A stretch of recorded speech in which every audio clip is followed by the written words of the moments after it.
Welcome in, everyone, to this week's chapter of New Blood by Night. I am your host, your storyteller, your dungeon mistress, Void Doll.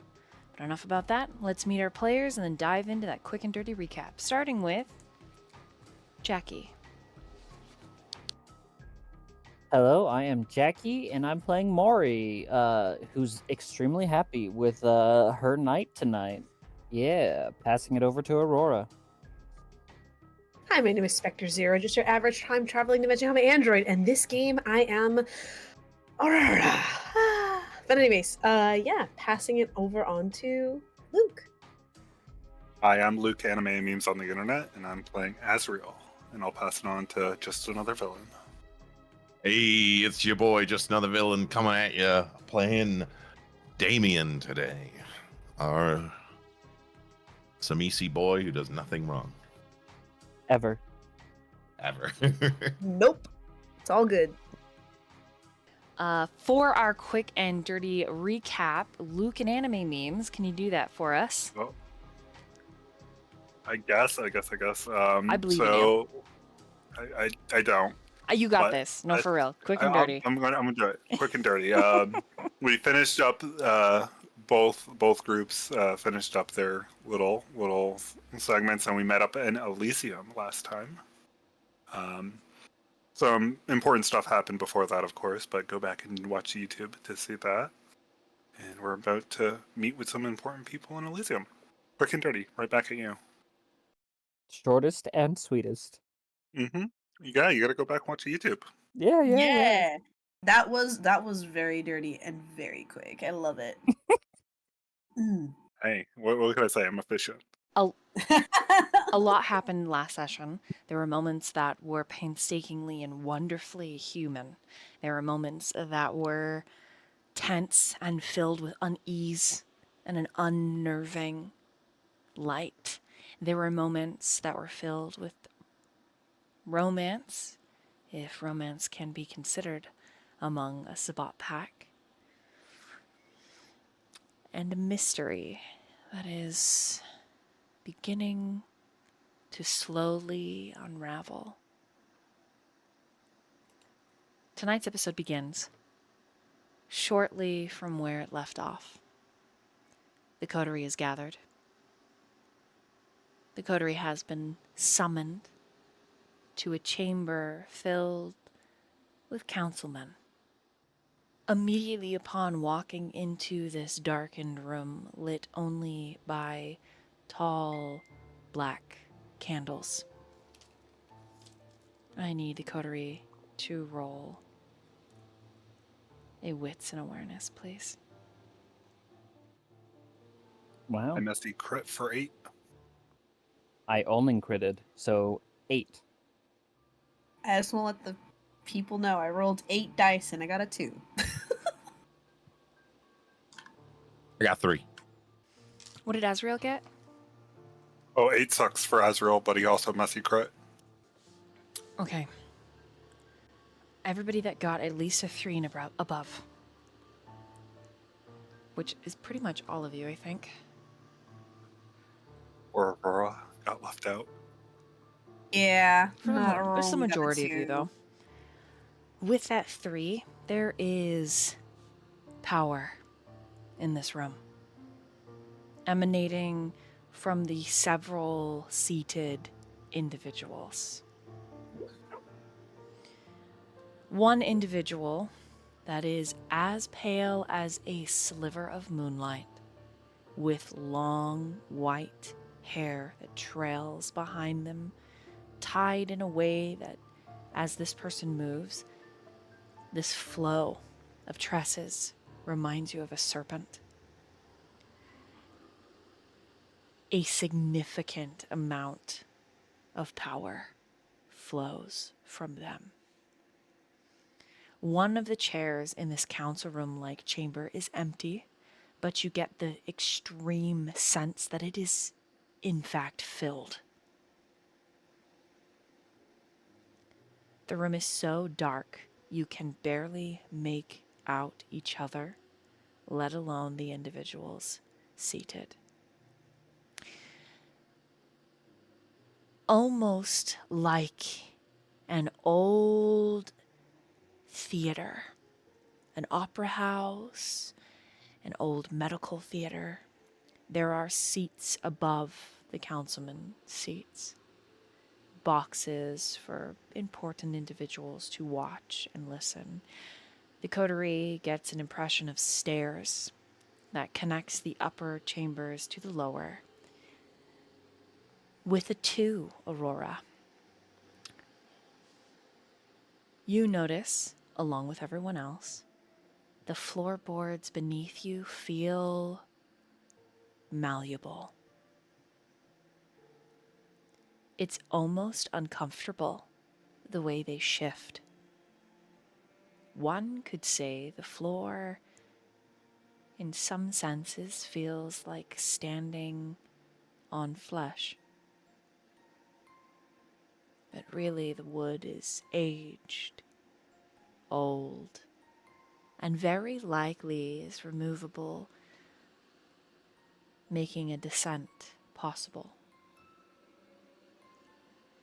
Somewhere in the distance, though you cannot tell where, music plays.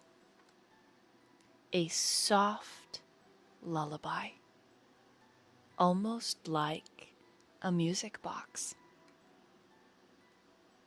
It would be beautiful if not for the slightly off key of the piano. Anyone that got above a 5 on your wits and awareness, it is a piano forte, an 1800s, probably original by the sound.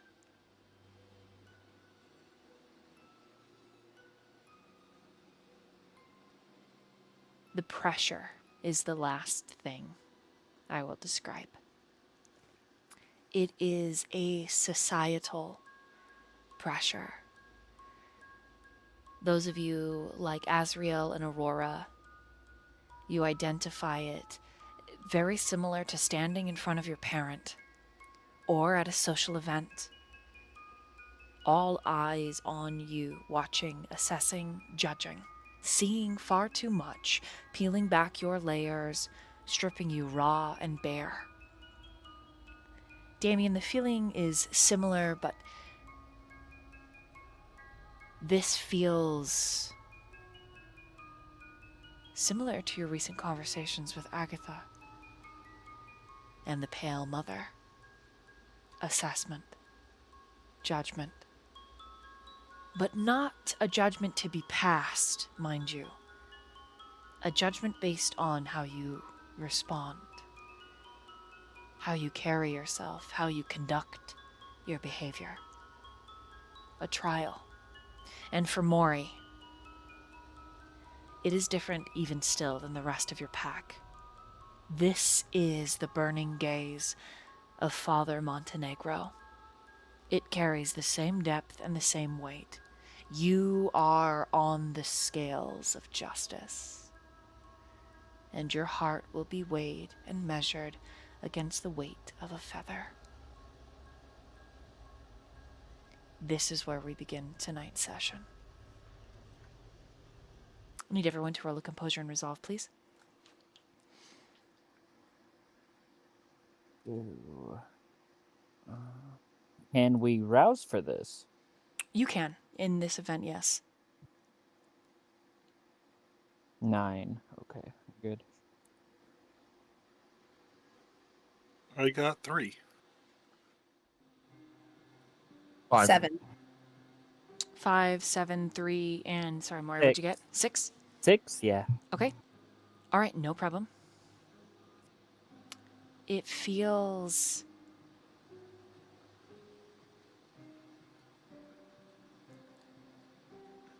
This feels like it will be social combat. Your willpower is on the line. It is just an instinctual feeling from your beast.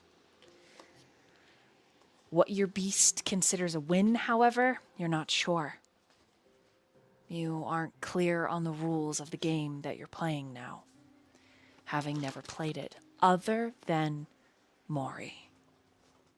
You are very familiar with this feeling. You and Father Montenegro would often go back and forth, but it was very brisk. Not polite, but straightforward. Your training kept you not malleable, but not unyielding either. Somewhere in between, in the recesses of political subterfuge. All of you made the check, so all of you will get a +1 circumstance dice bonus to all of the etiquette and all of the political rolls you will be making. Oh, good. I have 0. The chair that is empty off on the right side shifts. It pushes back as if someone is leaning. And you hear a spine.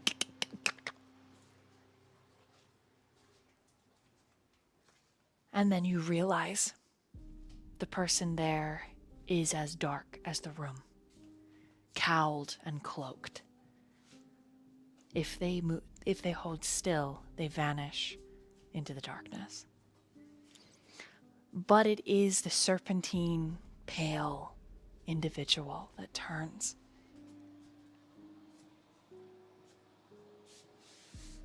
I would like to point out, as soon as we were brought towards them, Mori would have resumed kind of the bow that she's always done to Father Montenegro. And just stay there, not saying a word. Okay. What about the rest of the coterie? I mean, the rest of the pack. Aurora wouldn't follow suit because Mori seems to know what's going on, and she would have had her eyes on she would have done a quick scan and then just put her eyes back on the ground as well. Azriel It's Damien very would much be, his arms would be crossed, and he would just stand there, just surveying the entire council.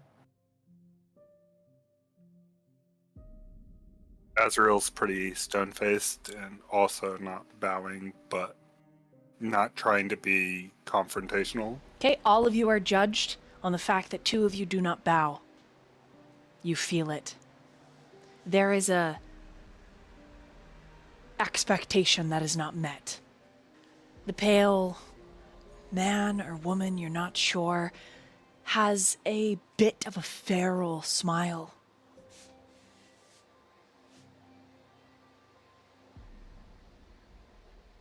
Morrigan owed. Rise. She raises her head. Oh, she rises, yeah. Childer to Banu Hakim. It is good to see you again. And you recognize Mori. This is the primogen of the ministry. Usually outcasted in Anarch and Camarilla circles. But the city you reside in is unique. Currently, this is considered one of the eldest primogen on the council. Rare that primogen themselves are so forthcoming, wherewithal, and invested in council meetings like this. But the ministry likes a hands-on approach. Mori responds, "A pleasure to see you on a throne you deserve, my liege." The smile, the feral and ferocity of the smile, it turns more to a polite glee. Indeed. Tell me, I have not had the pleasure of meeting your acquaintances.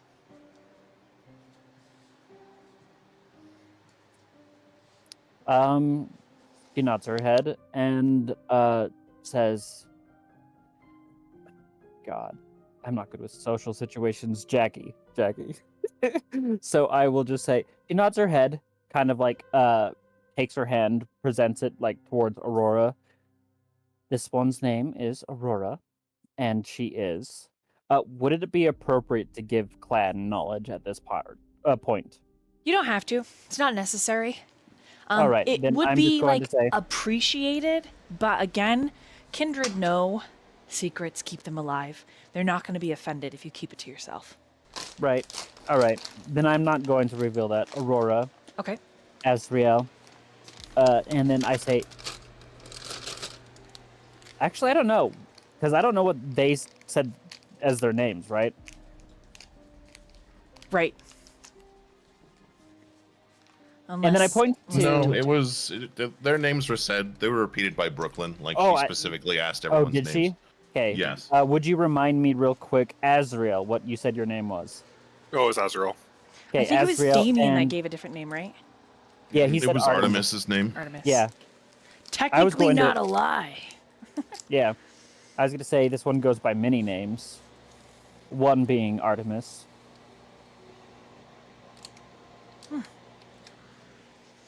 And is Robbie with us? I think so. You brought him in, right? Mm-hmm. Yeah, he's there. Yeah. He's real uncomfortable. This is our youngest member, Robbie. I thought it was dynamite. But it was scored by Dynamite too. Oh, yeah. Or did he call himself? Okay, then I Dynamite. said that instead. You Oh say my dynamite? God. Okay, Yes. the ministry chuckles. And it's what's creepy about this chuckle is it's real amusement. Oh no. I see. I will say, where he got this name, I do not know. Perhaps it is self-ordained. We all are entitled to our new identities. Mori does another bow. You were wise among your peers. The ministry primogen waves their hand. I know who your sire is. No need for your flattery. I would like to know. We would like to know. Why you are here. How you heard of our Elysium. And Artemis, in particular. It is good that you finally present yourself to the council. Have you enjoyed your time of freedom? Yes, Good. I have enjoyed my freedom. Excellent. You want why we're here? Oh, indeed. Make no mistake, however, neonates, that there will be much discussion this evening. And you are allowed to stay within these walls should our discussion last longer than there is night.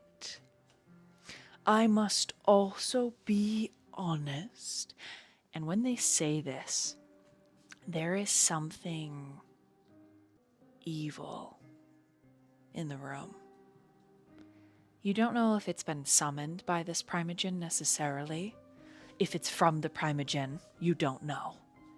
But there, at this moment of the conversation, something that is raw, unfiltered villainy is in the room with you. And the three of you are not, or four of you are not sure what it is. Robbie, however, if he does not shift towards Damien, he shifts towards Mori, bumping shoulders. His fear is palpable. You can actually smell that he's starting to get sweats. Small beads of blood down his back and his chest of fear. There is very little that happens in this city that I do not know, that we do not know. So do not insult our intelligence ever. Do not give us false flattery. and do not insult us.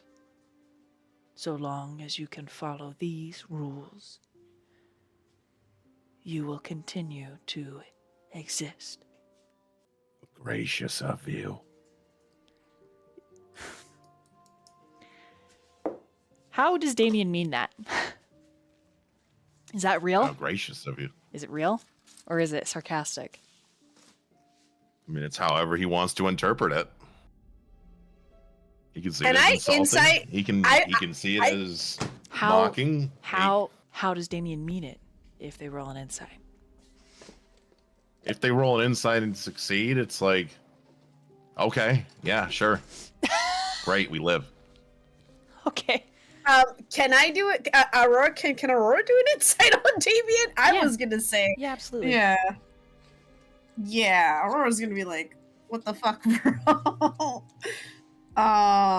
Yeah. So insight and intelligence, correct? So Oh shit! Aurora did very well for that insight check. So that's gonna be 1, 2, 3, 4, 5. Yeah, you notice it. Like it's there, plain Hello? as day. He's not hiding it. The Primogen got 8. Yeah. It's like, sure, yeah. We live, then we live. Okay. Great. Okay. Aurora, I think it's very visible that Aurora shoots him a look of like, that's just fucking rude. Like, that's just rude. Even for like normal people. We Treat the fucking understand interview. that many of you have been sireless and are dumb to our ways.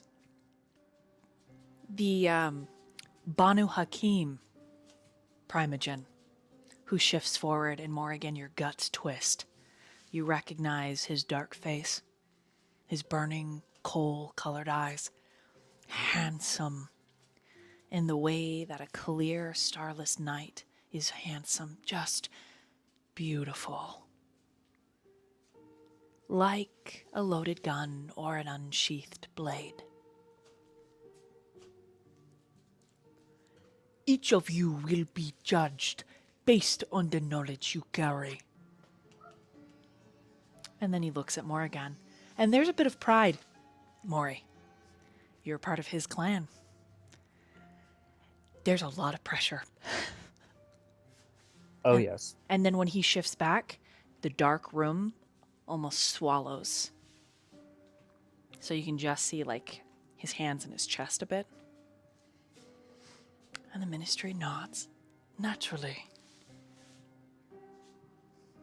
So let us begin. The ministry does not sit. They stay standing, and all eyes and ears are on you as that music that could be beautiful, were it not off key, continues to play. How do you guys do this? Question, is there still an empty seat in the room? There is. We heard the creaking from that seat, though, right? Yes, you heard something shift. So we, Okay. yeah.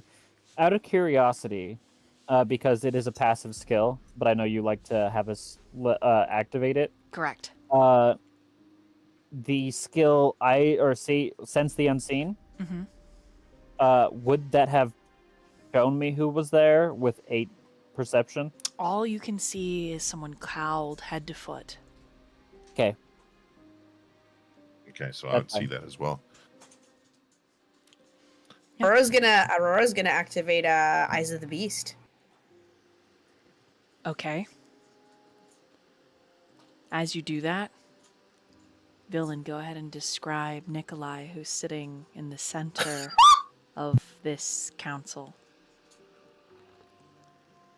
In the center of the council, there is a 6'3", lanky, athletic, tall man with black, short hair, shaved sides, and just black beard.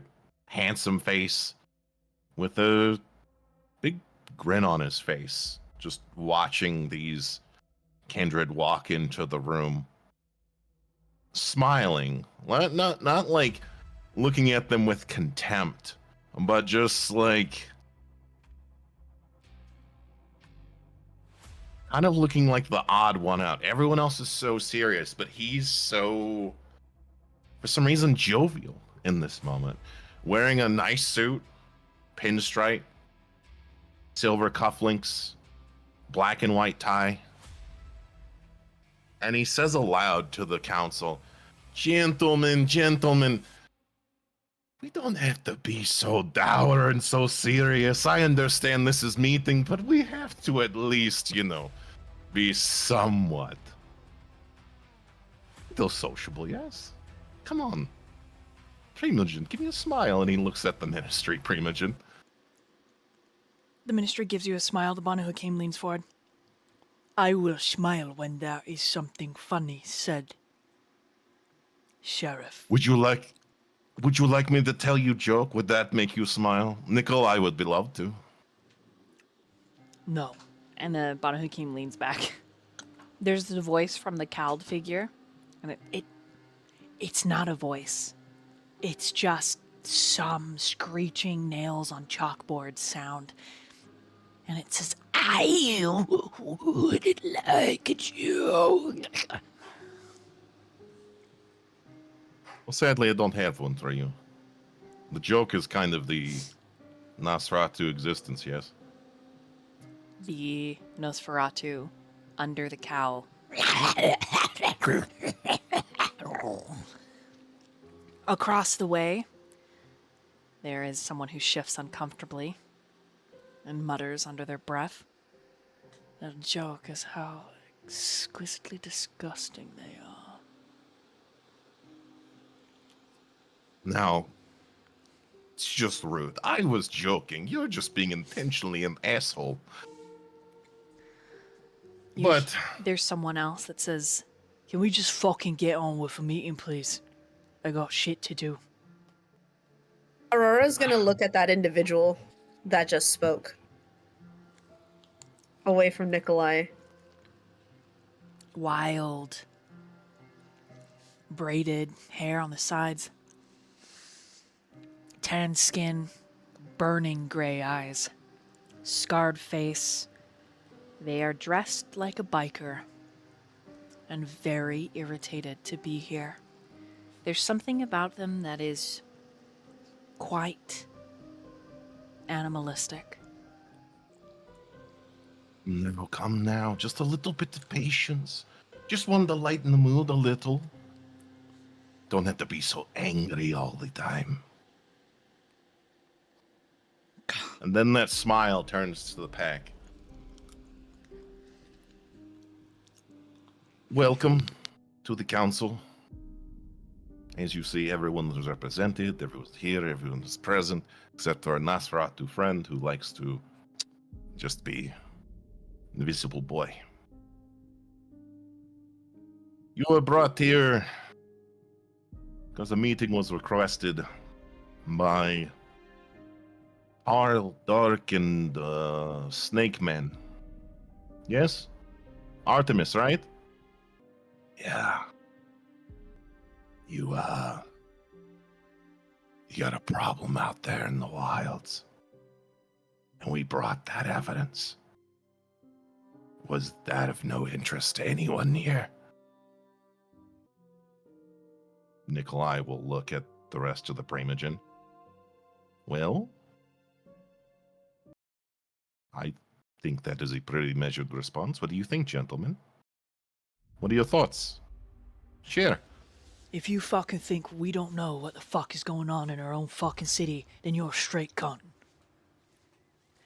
The Nosferatu laughs. And then just mutters cunts after. The Banu Hakim makes a snorting sound. Then bring your evidence. Or is that what is in your truck? And the ministry says, please, please, we can be civil about this. You are talking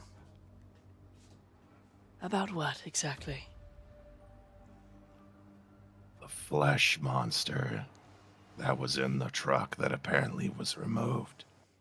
For good reason. Yes. What if I told you there's countless of those out in a system of caves, in the wild, for all you know, roaming the forests of this outskirts of the city? Not only that, but according to one of my comrades, and he motions to Aurora, she encountered something called the Maw. The Banu sits forward and looks across the way at the sheriff and then at the Nosferatu. The Nosferatu is still laughing, and it's that grating husk of a sound. And then the Nosferatu speaks, and it's quite a bit to decipher what the Nosferatu is saying. In order to decipher it, you all need to roll an intelligence and insight. Let's see. Okay. 2, That works for me. 4 dice pool, guys. Woo! I got 4 sucks. Woo! 3 successes. I got nothing because I got a bestial, so I got 0. Okay. Oh my god. So Damien is just like, I had "What?" It's like looking at I a had little a kid and success, it's yeah. like, man, you're really cute, but I don't understand anything you're babbling about. Can I use a willpower to reroll that? You sure? just yes. I got a skull, guys. I rolled, like, Nice. so badly. All right, I have like so many dice in this pool. What the hell? Okay, that's much better. Okay, that's a 7. Okay, so I've got a 7. Azriel, what'd you get again? 4.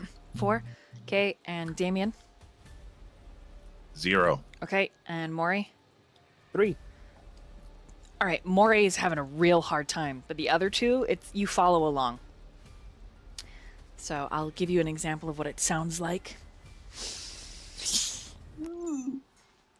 My comrades, watch outside and inside. There is no tunnel we have not been access to. And it just continues. Like it's like a long, strung out. It talks about its pets, or they talk about its Ooh. pets. They're it's a lot to take in. And then when it's done, it like sucks. And you can just imagine a long string of snot-like spit that it pulls back into its mouth. And then it pops again as it moves, and it laughs. Oh. Aurora speaks up and says, if I may speak. Not sure whether, like, All this is her first eyes time. turn to you. Oh, God. She says, I know you searched every tunnel, but what about in Artemis's territory?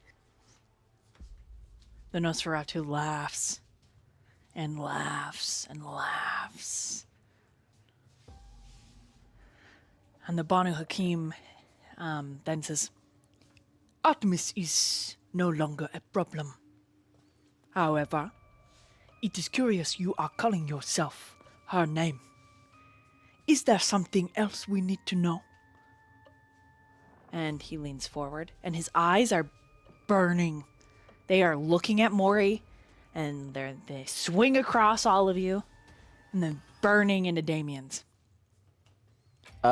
Mori will, if he looks at Mori will say, what she says is true. As we were looking through the domain, we ran into a huge creature. One so powerful, I'm surprised we managed to live at all. We have suspected for some time. Artemis was up to trouble for our community. This must be dealt with swiftly. Correct. We did manage to kill another one. We left it in the cave. And she looks at the Nosferatu. I believe this is something that you can verify if I give you the coordinates, correct? The Only- Nosferatu starts talking some more, and it's really hard to understand. But the Primogen all and the sheriff all seem to pick up what they're saying. I nod my head along like I heard everything. Does since I rolled a 7, can I also pick up on that? It's really, really rough, even with a 7.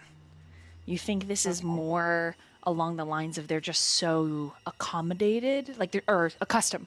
They're so accustomed to conversations with this creature that it's almost as if it's speaking another language, and then you realize it is speaking another language. And that grating, horrible voice of it. So what languages does Aurora speak? Aurora speaks English. I mean, technically Latin's not a spoken language, so English, Spanish, and Latin. Okay, you're not sounds Wait, how many? almost Swedish. Almost. You think. All right, yeah, because I have a dot in, and I think I just took Latin for that one. Linguistics. The ministry then steps in. Is that all? I think Mori turns her head to, Damien. There is a puzzled look on Aurora. All right, so by that logic, Can I ask a question while she types? Mm-hmm. okay, yeah.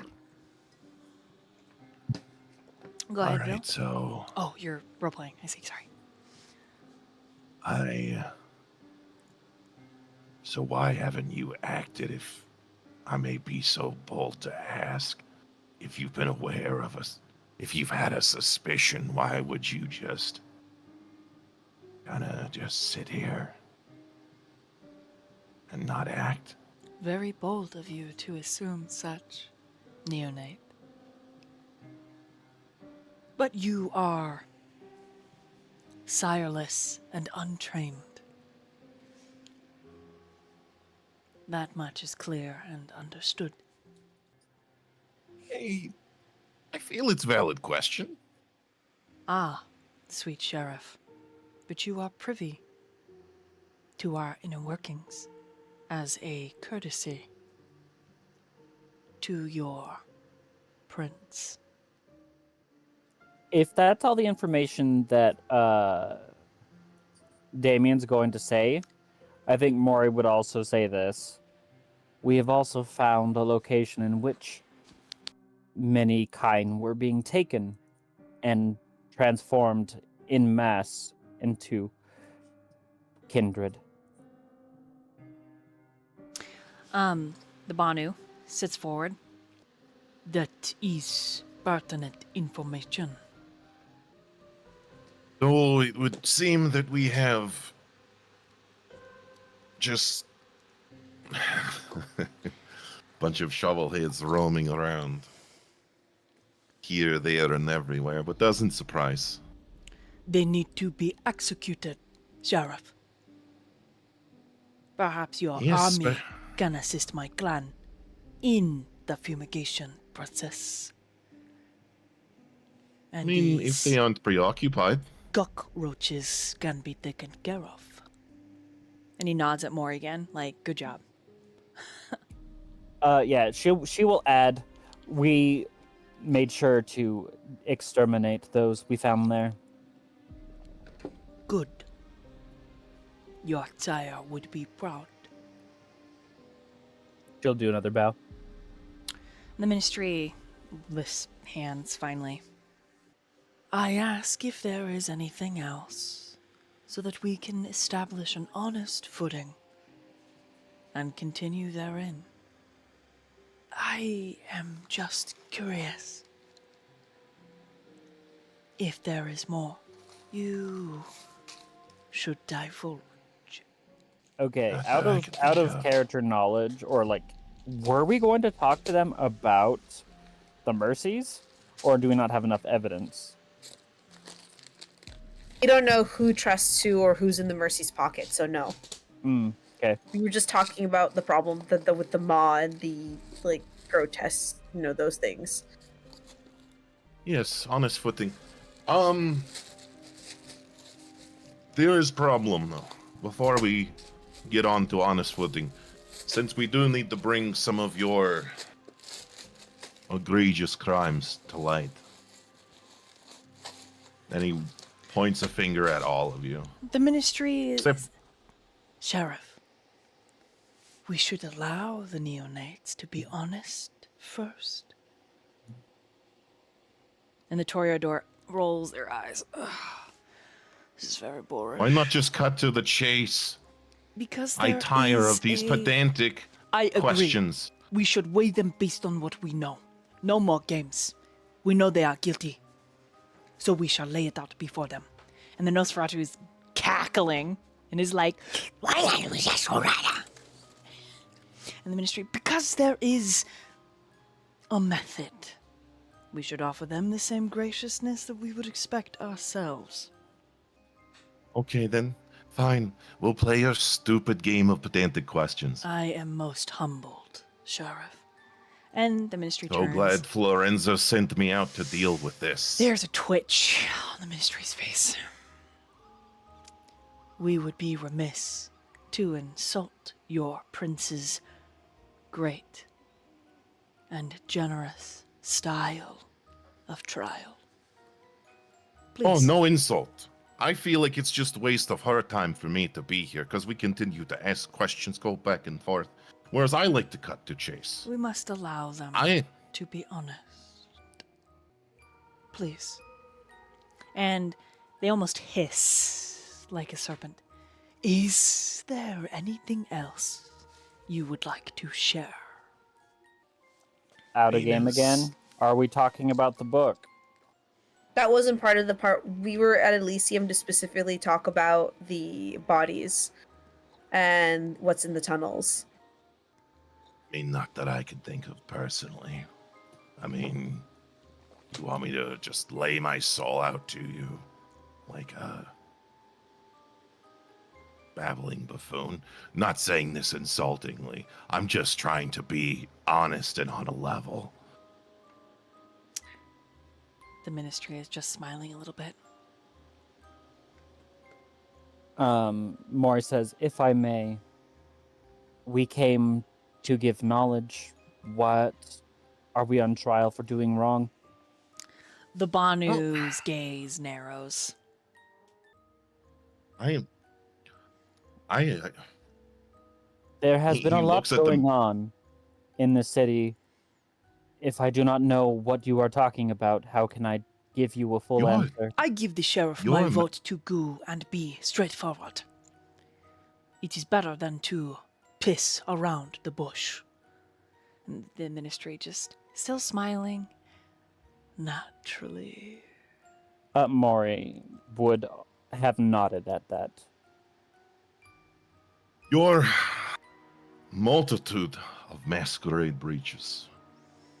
The very law that has been put in place since the 1450s and the establishment of the Camarilla. The ministry at this point sits like a father that's exhausted or a mother that's exhausted because you're not sure their gender, just like you get the feeling that the ministry is like, the children will never learn unless we let them learn themselves. And there's just, it's almost comical.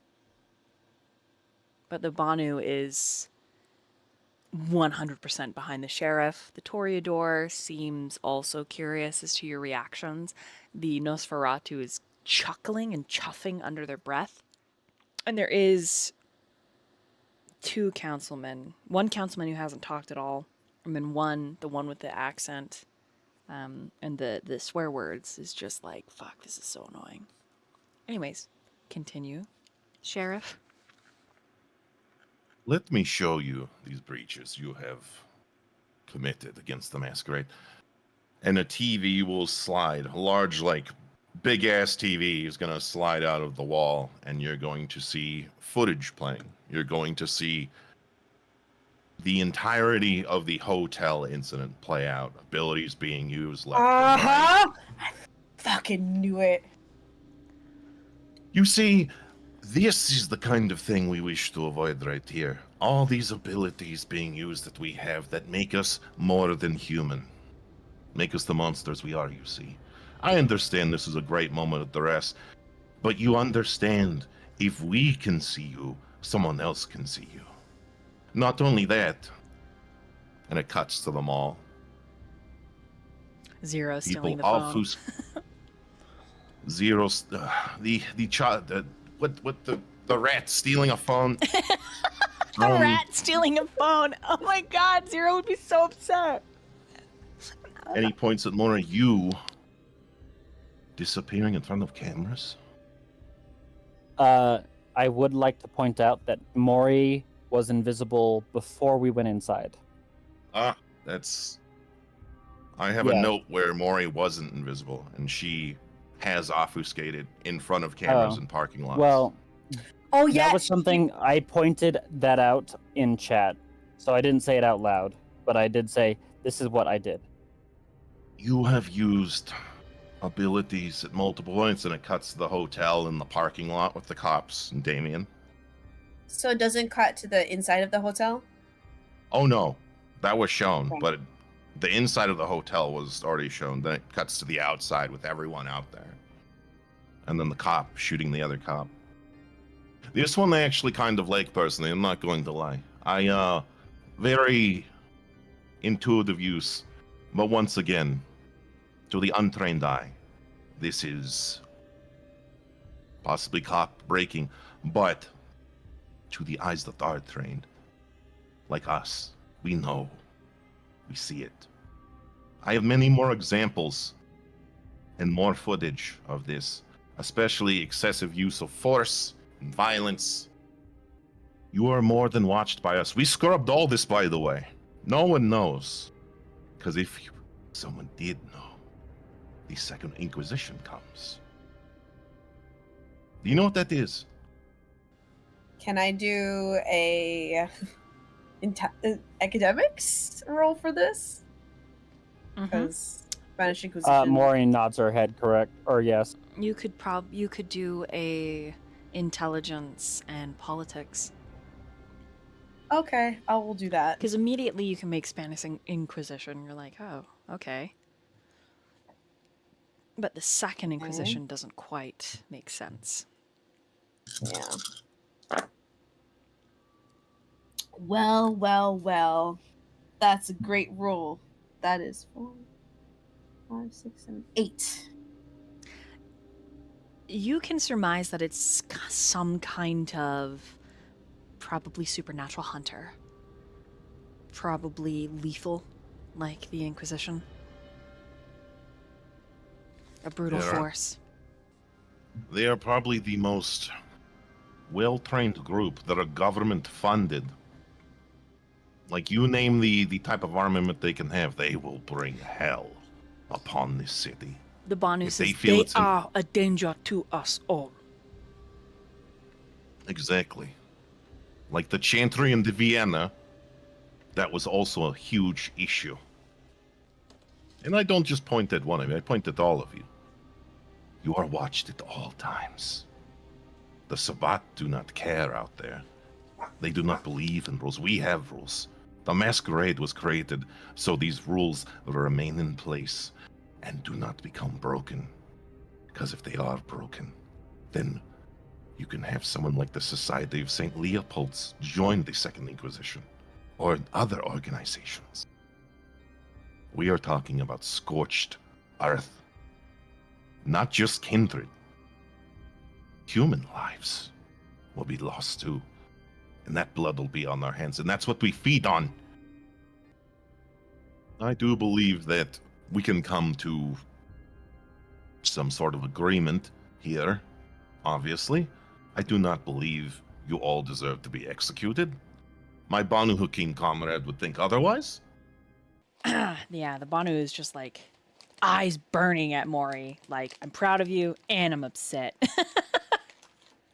If you would like an explanation for the events that took place in the hotel, I can present all facts, including the Kindred who set us up. Of course, you probably saw that too.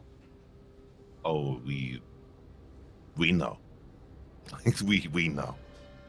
Then I will do as such, and she will play by play explain everything that happened in the hotel. You are correct. I have sinned, as you might say. I have broken the laws, and if you deem me punishable by death, you may do so. I expected deflection. I didn't expect this. There is no point in hiding the truth. I believe that you are all intelligent and know for a fact what happened. I will not deflect. The Banu goes to attack, the ministry cuts in. They are unsired. And the Toreador says, still, that doesn't excuse them in the least. We should grant them a measure of amnesty, should they agree to our demands. And the Banu nods. This is something I agree with. I will third this. The Nosferatu nods, the big cowl swinging, and you realize that when they move, Aurora, Damien, with Eyes of the Beast, they look like skin flaps. Like their flesh is melting off of the bone. And then all eyes, including the sheriff's, shift to the individual who has not spoken. Azriel's just going to remain quiet. Don't you have something to say? Anything in the slightest? I'm just here with my people to give you the information. I don't think we should be killed. I can't deny we've done It would some be sort of a wrong. waste to kill all of you, but some of you may deserve it. Morrigan Ode is mine, and our clan will deal with her. And the Brujah's like, all right. I don't fucking agree with that, but suppose I can't cut in over clan politics. Mori's worked for me often, her and her sire. I feel like I should have a say in it. You are not her clan. I will take her. And there's a bit of frustration that blooms in the room. And the ministry's still watching you, Azriel. Azriel's face scrunches up when they talk about taking Mori. He's definitely holding back, but it's very visible that he's upset about that. I have a question. Please. Just one question before we're past judgment, and this is me just curious. Of course. You are young and unsired. Do you know who Alice is? Ooh.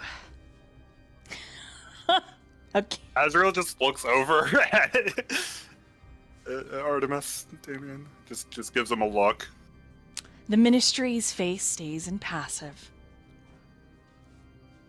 Insight check. Go ahead and roll intelligence and insight. And I also. Oh my god, rolling so many of these. I'm also interested. Sure can. Oh my god. A messy crit for 7 bucks. What was the roll again? Fuck yeah. What's insight? Oh, Mhm. Okay. baby. Nope. 10 for a 10 insight of 10. All them dice coming in clutch. I got 7 on 5 dice. Bruh, I got a lot of. I got one crit which saved my ass, but. Oh, what are you inciting Damien? No, inciting this guy. Okay, 'cause Aurora, he- what'd you Yeah, got? yeah. A 10. Damn. Okay. Azriel. I got 7 with a messy crit. All right. Anyone else inciting? I got it. 2. Okay. I mean, I could try. if you want. We have 2. Okay. Aurora, you are the only one who makes the DC.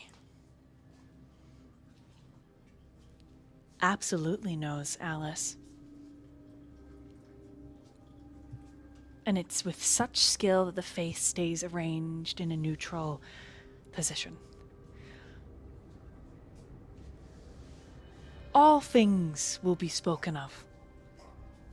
Many of us on the council are interested in speaking to you privately.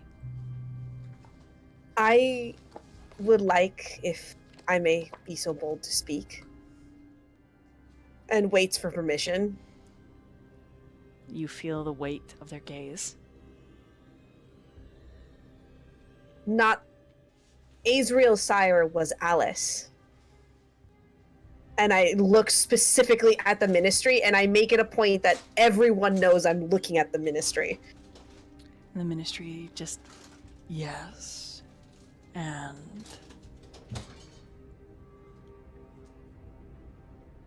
He was abandoned by Alice. ah. And the smile is very tight. All will be taken care of. And Aurora just nods and,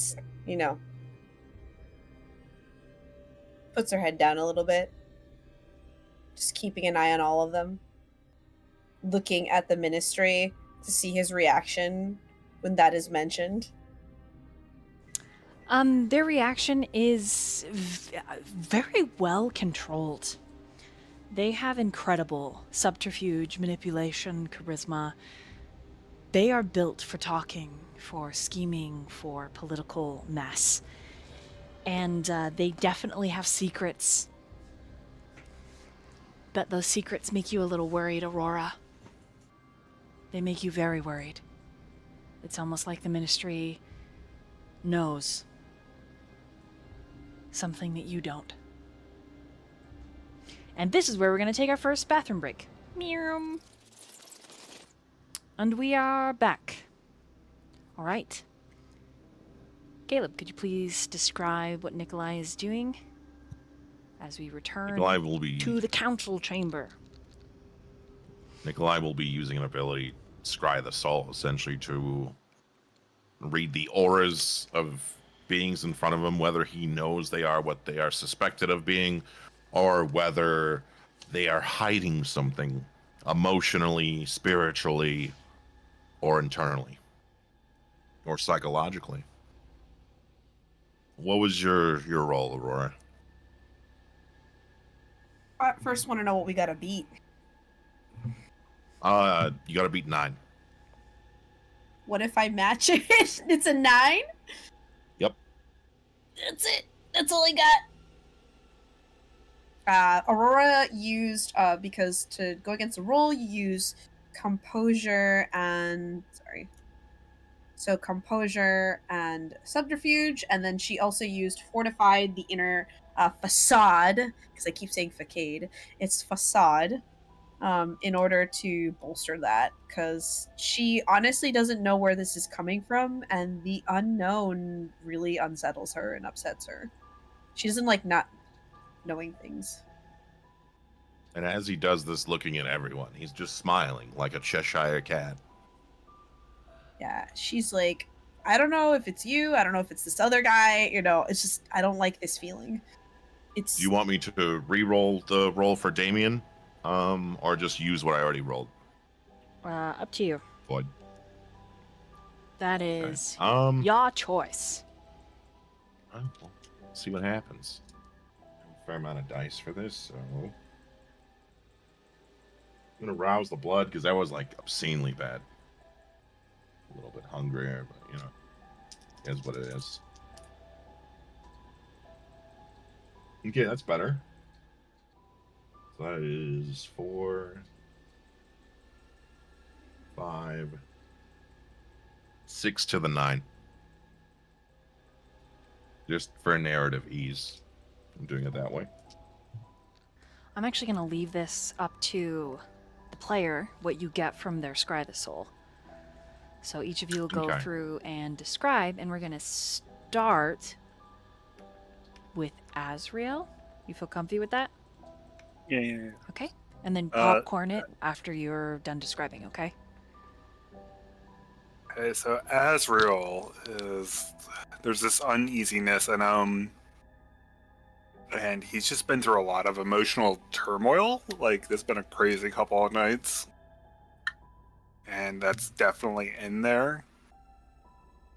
He's also when Alice's name got mentioned, he got real upset. It was like a what the hell moment. Why are you bringing that up? And then he's just in a rocky place. And I'll popcorn to Jaqi. Mori decides not to roll at all. They want the truth. She's giving them the truth. Her emotions are ready, prepared.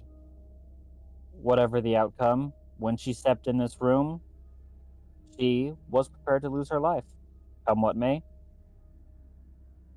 And if anyone is curious, if any of the other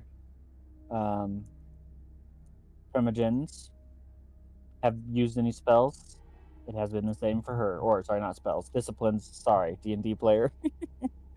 Yeah. She's let them do it, so. I'll go ahead and give that over to Aurora. I think because he didn't make it, he would just see that she doesn't really understand what's going on. Like, she doesn't understand, like, the layout and, like, the intricacies and details. And she's mad about that. She's mad that she doesn't understand what's going on. That's all you're gonna get for, yeah.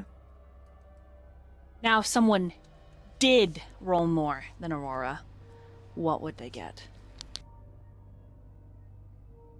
If someone did roll more, oh man, she's mad at Damien. She's starting to realize that he's been holding back a lot of this. Like, she's specifically mad at him. She's been asked to do these things, and she's tried her best to trust Damien, and she feels betrayed by him a lot. And she's upset that we haven't done anything. She's upset at the ministry for knowing about Alice and not having done anything about her. Like, they know about her. It's like, it's like, she's just upset.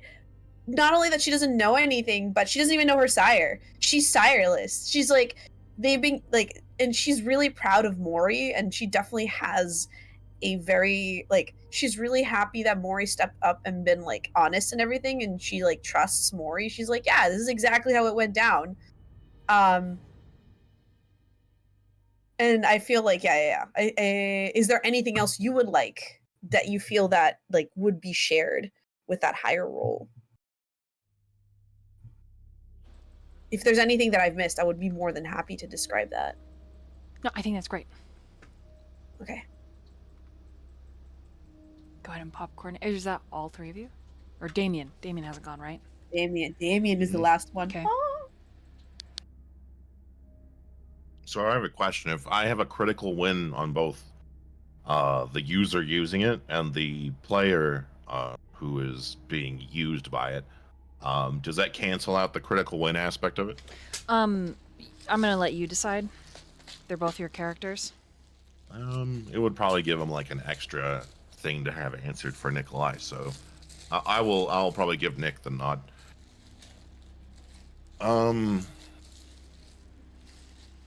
So Nikolai will know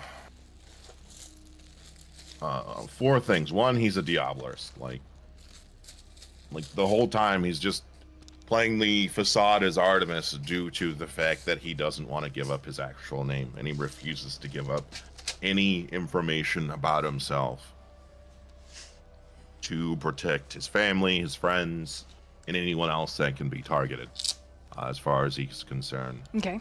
2, he came here with earnest intentions to recruit help to destroy what is out there, and that was his intent the entire time. Whether he went about it the right or the wrong way is irrelevant to him. So it's, you know, if things are still amenable, then yeah, he'll answer whatever questions he needs to eventually answer. Then 2, the last one is that he knows he's a monster.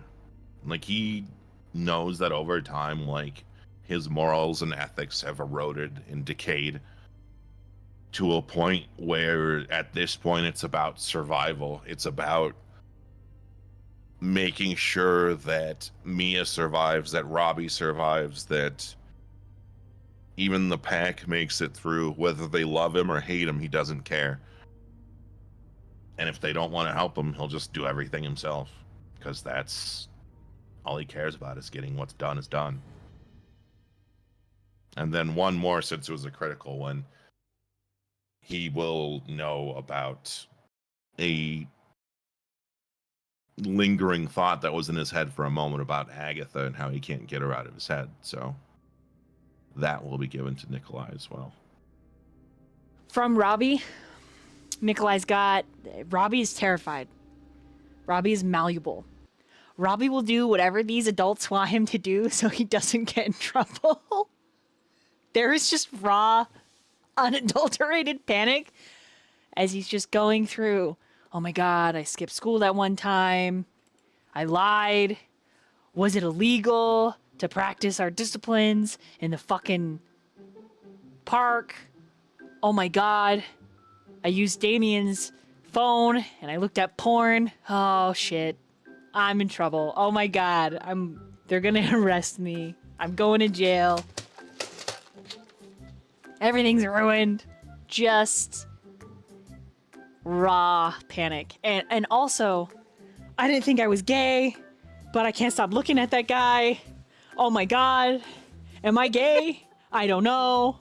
He's so handsome. In Nikolai in question. When he looks at me, my whole body, oh my God. Oh my God, no, oh no. I'm hungry. I wonder if I should buy myself a lunch pail. Do I even need lunch pails now? What about a backpack? I guess I should probably have a backpack. Oh my God. Am I gonna get in trouble for having an illegal gun? Oh, wait, I wonder how Zero is. I wonder how my sister is.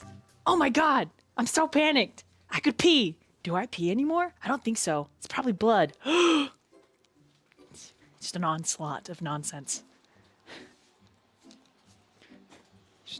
There's no filters. I didn't get a single success as Robbie, as you can tell. It's all right. Yeah. At this point, the ministry. Some of you we are interested in having private conversations with. I can tell that some of you might feel aggravation at this seemingly unfit council. I can assure you 2 things. 1,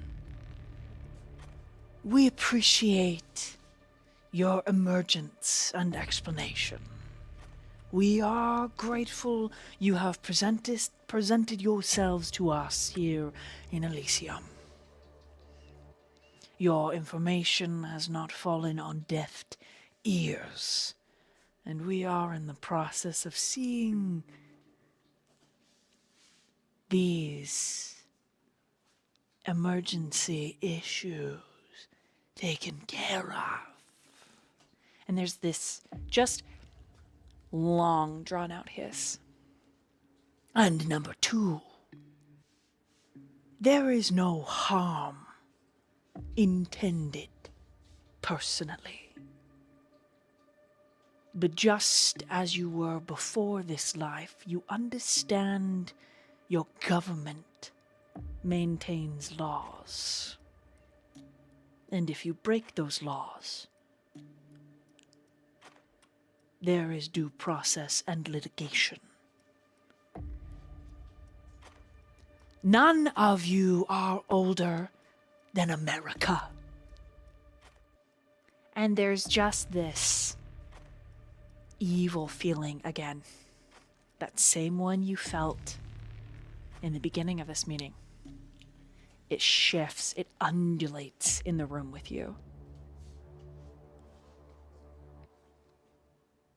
Can I try to figure out where this feeling, like the general area? What disciplines do you have?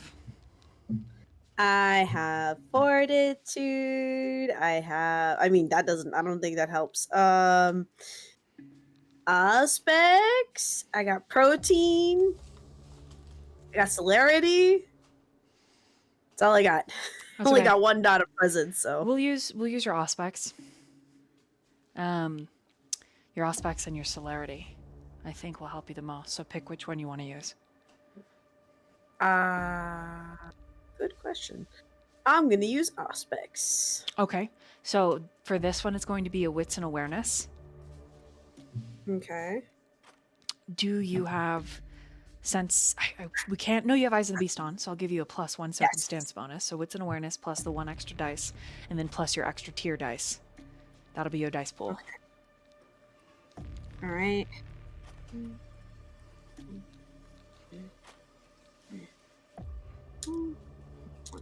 Okay, so that should be because I have intelligence of 4, and then awareness of 3, and then 1 circumstantial dice and 1 tier dice, correct? Mm-hmm. Okay, cool. Ah! Crap. Okay. Let's see if I roll any good. Oh, that did not go good. But oh well. 1, 2, 3, 4, 5, 6. Whatever this evil is an entity. It's its own thing. It is not just a feeling. You do not see it, and you do not know what it is gleaning from the lot of you. But make no mistake that it is. Like an ice shaver skimming the top, or smoothing out the edges, like a great, what are they called? Like Zambonis that go across the ice skating rink to smooth out all the ridges. It's almost like a reset feeling. But it is the most evil presence you have ever experienced. Okay, noted. Yeah, so Aurora knows that it's not just, these guys are giving me creepy vibes. It is a thing in the room with you. Out of curiosity, if I feel it, can I see if the Banu Hakim reacts? When you look to the Banu, he seems comfortable. Mm-hmm. Okay. Oh boy. Just out of curiosity, would any of my disciplines help with? What do you have? Specifically thinking of blood sorcery or oblivion. Oblivion.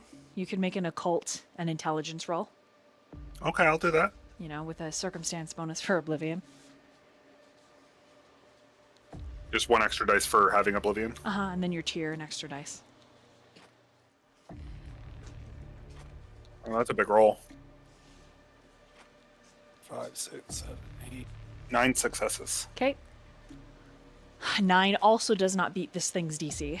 So, but you are aware of the same things that Aurora is. It is its own entity in the room with you, gleaning and resurfacing. What was the roll to detect this thing or find it or whatever? Depends on the disciplines that you have, because the feeling rushes through everyone. So I have aspects. you can use that if you'd like. What's an awareness? extra circumstance bonus for aspects, extra circumstance bonus for your tier. Okay. Not the biggest pool, but I might as well roll. You could always like double critical and shit. So And that's 1 for the aspects, right? yes. I don't think I'll get not anything, but we'll see.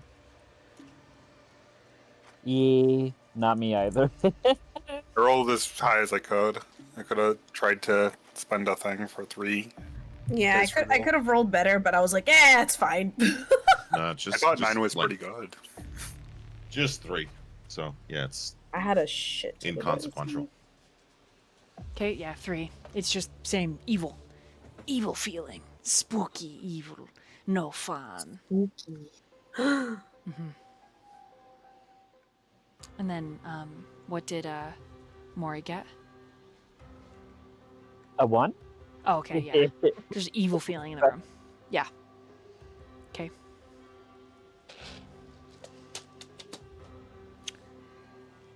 As young neonates, sometimes, and I mean no offense, but sometimes your perception is skewed. Sometimes you do not see the longer picture. Centuries, decades, years of a picture are lost to you in your coming of age.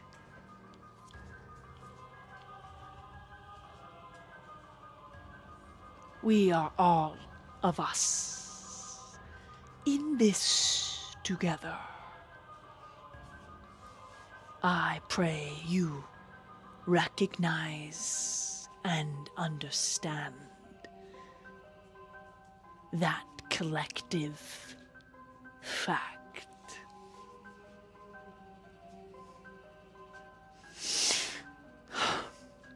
Sheriff, I believe you had personal discourse you wished to discuss.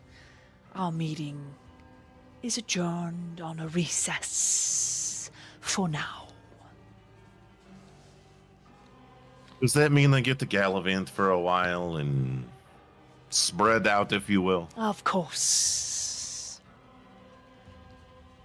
The Banu immediately Wonderful. stands. I will take Morrigan oath, Sheriff. And he nods. Come. And he steps down off the dais. This man is almost 7 Immediately. feet tall. And he is as wide Whoa. as the door Down. frame. Oh my god. And when he moves up Yeah. to you, super bald, super, like, his eyes flash golden as he's looking down at you, Mori. And he says, you will address me as Sir and Alma. Come. Yes, sir. And he exits through a side entrance. The panels, he doesn't touch them. As he approaches them, they peel back. And they make a skittering sound. The wood skitters as it pulls away. And the Nosferatu giggles. All right, Nikolai. Who else is in the room currently? The Or rest of the coterie. Privilegians still. The Banu is just no one is talking to Mori. She's of my clan, period. We're leaving. What about the rest of the Primogen? They're watching you with interest and curiosity. Before I proceed, would anyone like to take one of these kind children away for a private conversation? The Nosferatu screeches, no! And then descends and drops into a pile of rats and snakes and centipedes and scurries through the dark. The one council member who has not spoken this entire meeting finally stands. I might be interested. Yes. The Lasamra looks at Damien, seeing as Artemis and I worked together.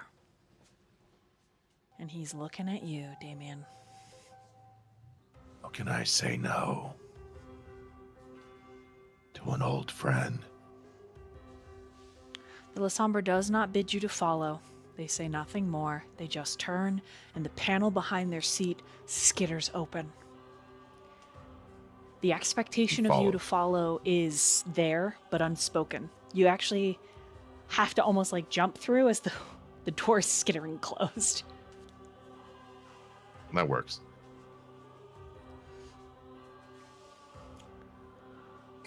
I think I might be interested in talking to the librarian-looking one.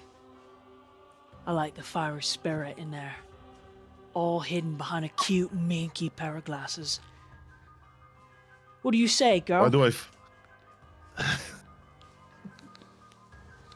I'm sorry, Aurora, Sheriff. Didn't mean to fucking interrupt your cunt face. Proceed. Never mind, I had something cheeky, but you would just get upset further, so never mind. No, speak your fucking mind. Say your cheeky shit. Besides, it Oh, I doesn't was just stop going you to in your say it. whole fucking investigation. Oh, I was just going to say, it seems like you're kind of type, you know? You're the rough and tumble, but you want the sexy, sweet librarian, yes? At this, Aurora just like kind of looks at him, like gives Nikolai like a kind of once over. It is like, I'm on, like, that's rude. That's how dare you? It's not fucking rude if it's the truth, babe. You look in a mirror lately. Aurora is very perplexed about what he's saying. Like, why does he want to talk to me? She just looks confused. And for your at him. information, fucking sheriff, usually it's the one that look minky that'll stab you in your goddamn sleep. How do you think I lost my ear? And he reaches up to where it's just hair and there's no ear. And then he whistles at you. All right, bro. Follow me. Got some question for you, little angry ass.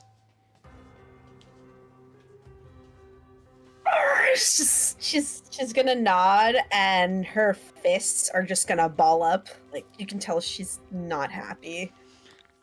The Toreador clears their throat. Perhaps a softer hand is needed. And the not Bruhar, you don't know what they are. The rough and tumble, the wild one, says, No. I got a sinking feeling this one belongs to my clan. And the Toreador's like, right. But wouldn't it be pertinent not to set off any rageful emotions? Yeah, you can fuck off right with that. I'm sorry, that's so funny. He's being so rude to this man.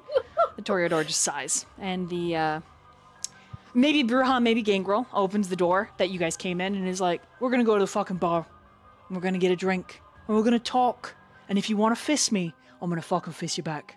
So, let's go. Aurora doesn't say anything and just follows. Okay, and that leaves Nikolai, Azriel, the Ministry, and the Toreador. Is Nikolai's eyes fixate on Azriel? Well, pretty boy, looks like it's just you and me. And the other two, but they like to sit in their chairs and watch. I would make some sort of sex allegory, but I think I've done enough. You and I will have private conversation. Ministry, Toreador, if you would take the floor for me, I would like to have private conversation. And then I guess we can do a proper grilling. Would you approve? Naturally. I don't see why I don't have a choice, but I feel like it's rather brutish the way we're going about all of this. Fine. Oh, at least Unlike our Brujah friend, I have a deft hand. I can be so sociable. You've seen how... Well, maybe you haven't seen it. I wouldn't. Either way, I'd be careful, Sheriff, by insulting him, calling him a Brujah. And the Toreador stands. All right, well, I'm bored anyways. And just like briskly leaves. The ministry is annoyed, but politely bows to you, Sheriff. You can tell they do not want to leave. But they do. Their long hair trailing behind them like a knife or a sliver of moonlight. And we will start with Nikolai and Azriel if you would like. is Azriel still standing there? Mm-hmm. You know, this is so formal, isn't it? It is. How about this? And he gets up, he grabs a chair on the side of the room, not grabbing any of the primogens, puts it in front of Azriel, goes back to his chair. Please sit. Azriel will just dutifully obey. Tell me about your sire. My sire. We were in a romantic relationship to begin with. I don't believe it was of my own volition after becoming a kindred. And what draws you to that conclusion? I don't feel the same way anymore. That's interesting. May I inquire as if there was an exchange of blood consumed by one or both parties? I've drinking a lot of different people's bloods. So yes, I should be specific. With Miss Alice. possibly. Azriel, I have a deft hand. I will say I that need- at this point, Robbie clears his throat. I'm sorry, sir. I feel like I shouldn't be here. Nobody took me to talk to me. I was just sitting on the floor. Should I leave? I will get to you next. You could sit down Okay. and be a pretty boy. How about that, hmm? Okay. Would you like a chair as well? I'm good. Thank you. And he resumes facing the corner. Absolutely terrified. Azriel, do you know what they call me? No, I do not. Other than Cherith and Nikolai, of course. In parts of the world, and now that I've come to the West, I am known, and his eyes go a little wide as he says this, as the Butcher. That Now I'd is rather quite- be Nikolai. Talking, sensible, yes. Deft hand. Not the hand that removes fingers or plucks out the eye. So, I need a yes or no question. Were you or were you not aware of consuming blood, both you and Alice exchanging, pre and post turning? Yes or no? I assumed yes. Okay. And how did she approach you? Slowly at first. I had just recently lost my father. Started college. I guess you could say I was vulnerable. And she took her time.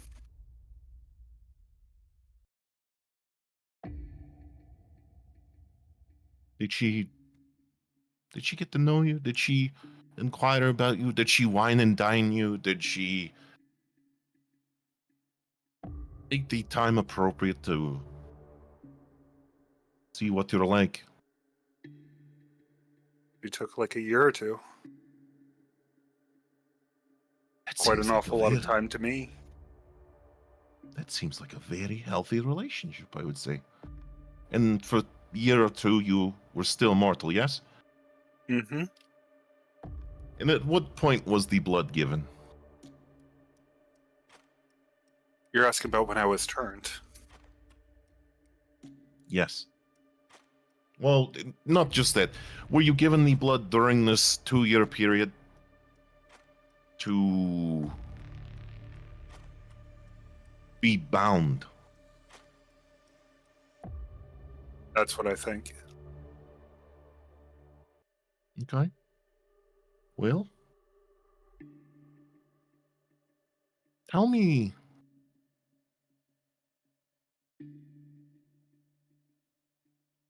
Tell me about the night you returned, young man.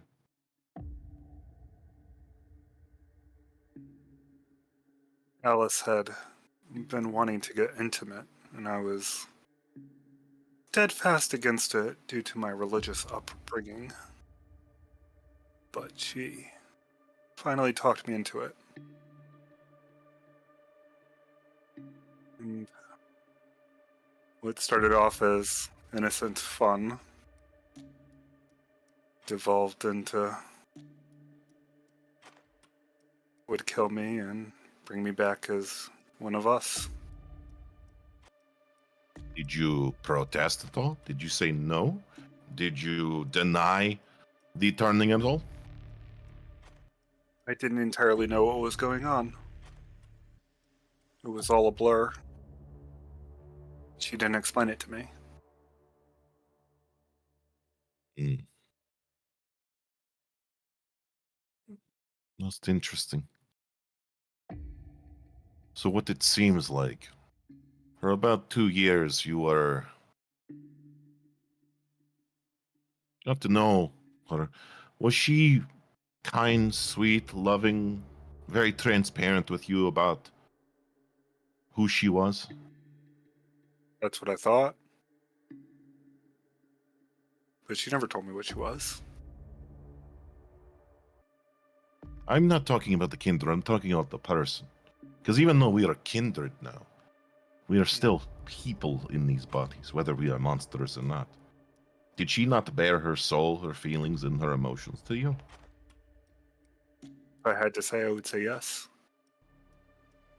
Because the thing is, Azriel, I am of a mind that someone that takes time to get to know you and spend time with you and not just outright turn you out of selfish want is someone that genuinely cares about you. Maybe she watched from afar, yes, and I condolences for your father. But maybe she watched for a while. Maybe she saw something in her that she saw in you. Maybe she saw a wounded soul. Someone a little lost in life. Someone who was hurting. Maybe she wanted companionship with you, Ezra. Maybe she truly did care. Maybe there was some manipulation, yes. Perhaps you're right. What I'm trying to say is whether you returned or not, whether Miss Alice embraced you out of a rash want, whether out of selfish need or love, is irrelevant because it is against the rules. There is no approval. And an apt punishment is had for that. I personally wouldn't accept the punishment. I would just go run. Because I can do that. But what are you telling me? She took the punishment for you, Azriel. And someone who just takes a punishment instead of running, knowing they broke a rule, maybe this individual cares a little bit. And he gets up from his chair. And he sits on the front of the council table. And he bends down. A little bit closer. Azriel will come closer.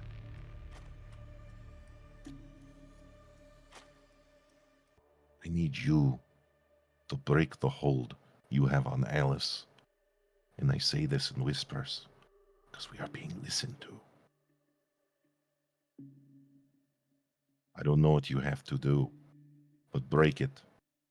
Because if you don't, I will break you. I like you, Azriel. You have a good heart, good head on your shoulders. But Alice needs to leave. She needs to go. This is no longer her place, whether she still loves you or not. I understand. So whatever you have to do, do it. Because you are a good man, Azriel. And he leans back, no longer whispering in your ear. And I believe that good men have good in their heart. They do not wish bad things to befall anything about their loved ones. Question, storyteller, is Brooklyn in the room? If you want her to be, yes. Yeah. Because you see this gorgeous creature over here. And he motions to Brooklyn. She does a little flourish of a bow. Azriel will just nod his head.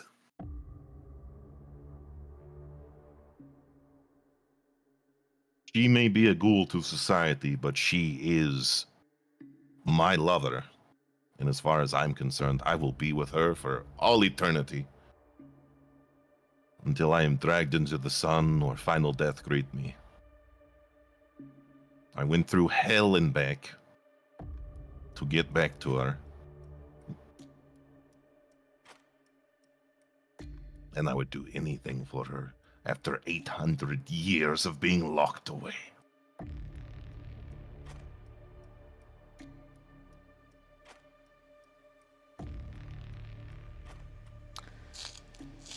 Brooklyn shifts her weight, puts a hand on her hip, and says, "My darling, do you mind if I inquire of our sweet young man here?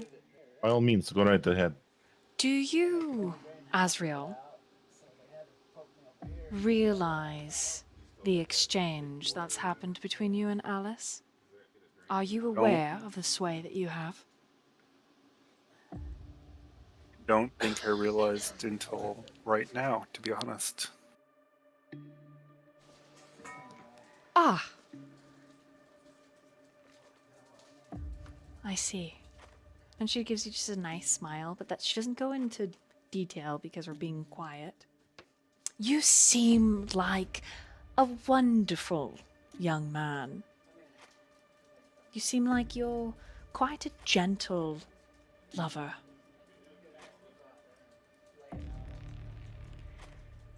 There is spite in her gaze.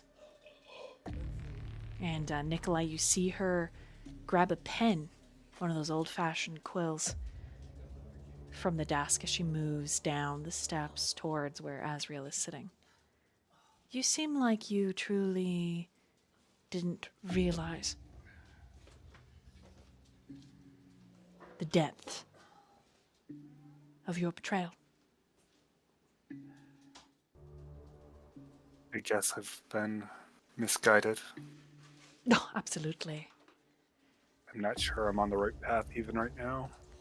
Well, there's always redemption. And her eyes are burning. Nikolai, you know what she wants to do in her rage. He's just going to give her a look of like, you can't do that. You know where we are. We have to play the game. Yes. Indeed, I just wanted to hold this pen, and she's so fast, Azriel. It almost rivals a Kindred as she brings that pointed tip right to your eye. Prices paid by any of my sisters are my burden. And then she leans really close to your ear. I would gut you where you stand, Azriel, on the sheer fact of your absolute stupidity. Your ignorance does not excuse you your sins. Would that I could spill your blood and watch you suffer all eternity. And she tucks the pen into your pocket. You seem like a writer. And she leans back. Take it. It's a lovely pen. And the way that she caresses your cheek is so loving and so filled with hatred. And then she moves to Nikolai's side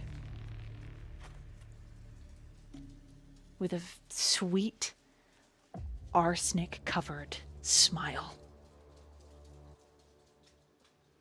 I assume you'll make the right choice.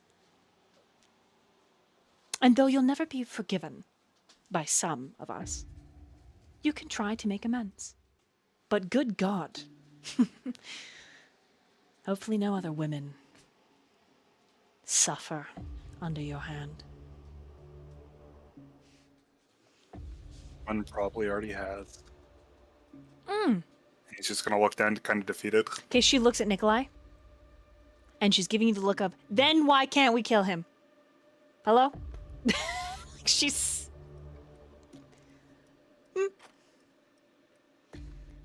It's the look of, you know, she'll be upset if we do it, so we can't do that because she's our sweet child.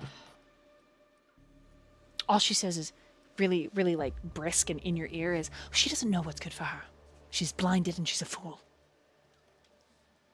It's our responsibility to take care of her, so just let us step in. I promise he'll never be found. And Robbie's like, oh, what do you mean? He'll never be found. Silence.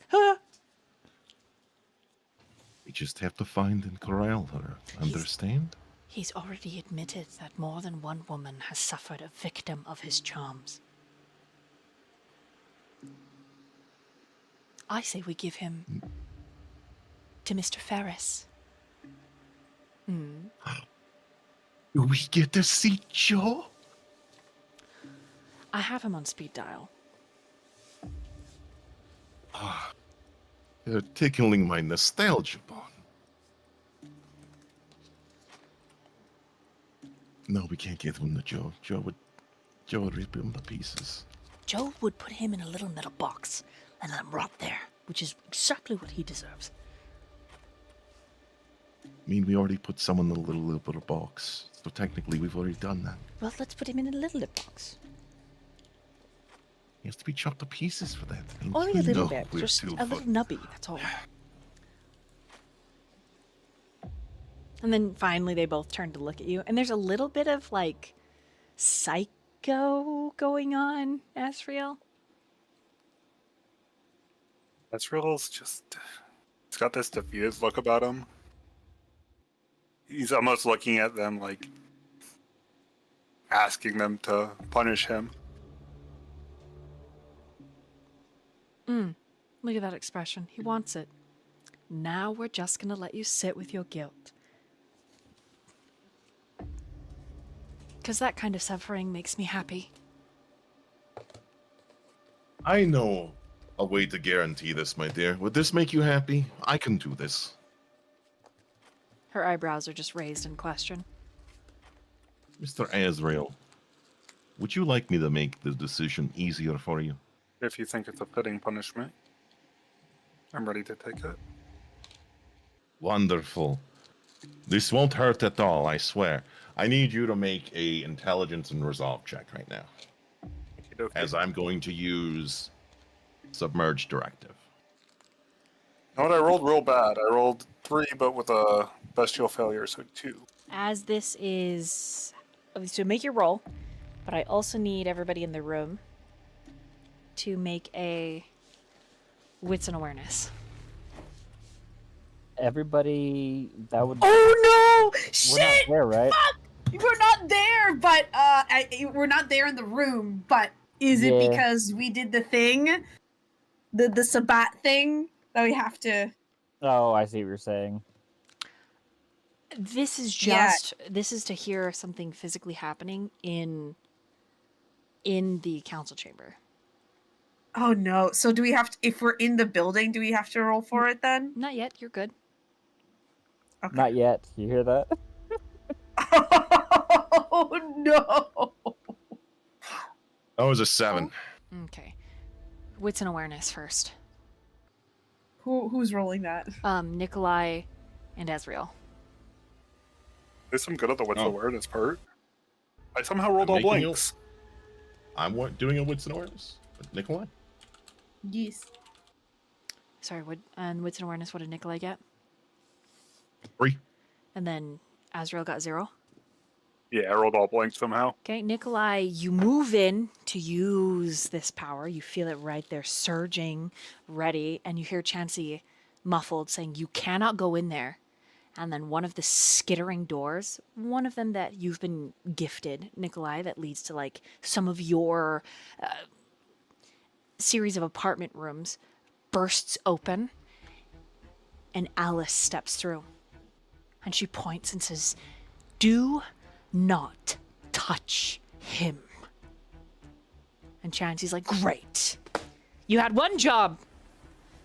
Sorry, Brooklyn's like, "Chansey, you had one job." And Chansey's like, "I'm sorry. I tried." You Shouldn't be here. I haven't Big trouble. usual she's not supposed to be. Yeah. If she's caught, big trouble. Especially with Alma in the building. Do not lay a finger on him. I haven't laid a single finger on him yet. I paid the price. He is innocent. And by doing whatever it is you're about to do, sir, is technically against the rules. I'm not innocent, Alice. Quiet. Fine. I won't do it. I was just gonna make the decision easier for him. I wasn't going to hurt anyone. She looks Even at, even hurt themselves. she looks at Brooklyn. I wasn't going to hurt him unless I was allowed to. She pouts. But you cannot be here. There are people here who want your head. You need to go. Azriel, come with me. Come with me here and now, and we'll go away. Azriel will look to Nikolai, almost asking if that would solve the problem. Where do you... You're going to go with... Brooklyn, you go with them. Brooklyn just kind of growls. Why are you so stuck on this? Alice kicks her chin up. Because I love him.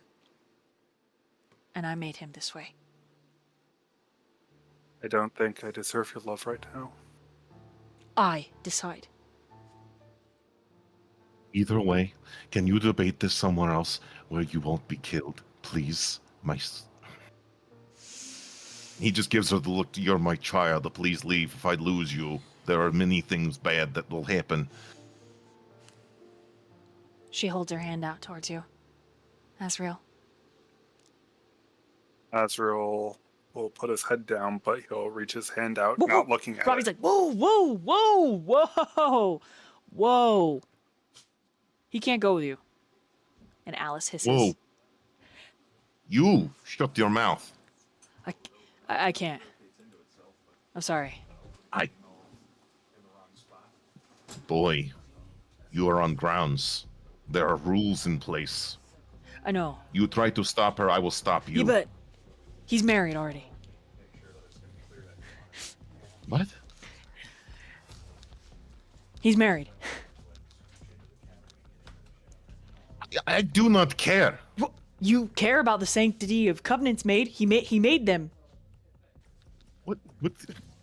Listen, I have many poly relationship. I was promised a threesome once and I never got it. Yeah, his wives are in the other room. That's irrelevant. No, it's not. It's valid. You follow the rules, and it's a rule, and it was done before. Me and Mori are not married. Azriel, you dumb May have fuck. You dumb feelings idiot. for her. You dumb fuck. You are a stupid fucking. You're a stupid idiot. You need to not get Azriel. yourself in trouble. I'm not getting in trouble. He's married. He's lost. He's confused. Your Honor. Nikolai's gonna step up right in front of Robbie. Oh God! He starts cowering. Ugh, and steps back. He's a part of. He's. You can't. This feels illegal. I'm going with Alice. You don't Just don't hurt belong him. with her. I thought you loved Maybe I Mori. don't belong. Huh? I thought do. you He's gonna cared. No, you He's don't. gonna put his hand over his mouth at this point. Silence. If you speak out of turn one more time, I will bring the Primogen back here and we will discipline you properly. Do you understand? He nods. Alice You comes should be over and glad there are takes rules. Azriel's hand and starts pulling him towards that skittering entrance. Azriel's gonna let himself get taken. Brooklyn, follow him. It looks weird if they just go alone. She goes. Chansey is a little beat up. It looks like her and Alice had a fight. Her face is a little... She looks like she's been bitten by fangs on her cheek and neck. She looks... sorry. You're fine, my sweet dear. Just sit in the chair, please. So when I remove my hand from your mouth, you are going to be quiet. You are going to be obedient, and you are not going to say anything or shout. Do you understand? He nods. You understand what happens if you break this? He nods. Good. And he moves to his ear. Otherwise, the rest of us come out to play, including the butcher. Yeah, this kid... Okay, boy. This kid is very scaroused. He's having a very complicated reaction that he doesn't understand and is just like, I need Damien. And he will slowly remove his hand, Robbie doesn't make get a noise. chair, and he tells him to sit. He does. Obediently. And I think actually this is where we're going to meanwhile with this scene. Azriel, you're moving through the tunnel with Alice, Brooklyn shortly behind. Nikolai is left with Robbie, and I think we're going to shift over to Mori. Right. Alma is brutal in his punishment, but he has you grip these two metal pegs, and he beats you. Right. Before that, though, as he's getting her ready, Mori will say, am I allowed to use disciplines, or would you like it to be as damaging? When we are done, we will see what you can heal. But you will suffer your punishment. That is an honor to our clan. I meant no disrespect. I just wondered if you wanted it for longer. There is no disrespect taken. You have done your clan well. You have acted as a judge as necessary. Dispatching the nest of Sabbat necessary. And well, the mercies are a curious and unfortunate issue, though they are still a part of our entire community. And it is the responsibility falls on us to keep the peace, to keep the masquerade. For breaching it, for allowing your Kotari to breach this. You will bear the weight and responsibility. I ask for nothing more, she says, as she hangs loose from whatever chains and just allows it all to hit her how it will. Yep, so your top is stripped off, but your back is facing Alma. He dresses in his ceremonial ancient Egyptian style, like Mesopotamian kind of fit. And the whip that he has splits into 3 different lashes at the end, and he wields it expertly, but it does strip your flesh raw. 180 strikes. You will take 3 points of aggravated damage from the punishment, and 2 points of aggravated willpower damage. When you are done, he does lift you, because you can barely stand yourself. He takes you to the stone slab, lays you face down, and he administers to your wounds. Once that is set, he helps you dress. And it's very ceremonial. It's very meaningful. The last piece of the ceremony is he has you take his khopesh and carve a deep slice across his chest as he suffers your discrepancy as the Primogen leader. And when that is finished, he leaves the cut raw and open, though it could be just a momentary rouse of the blood. The rest of the night, he says that you and he will bear these scars with dignity and honor. And then he takes you to a room to rest and to meet other members of the Banu Hakim. And all of them are dressed ceremonially, similar into the style that they've come into their unlife. Morrigan Ode.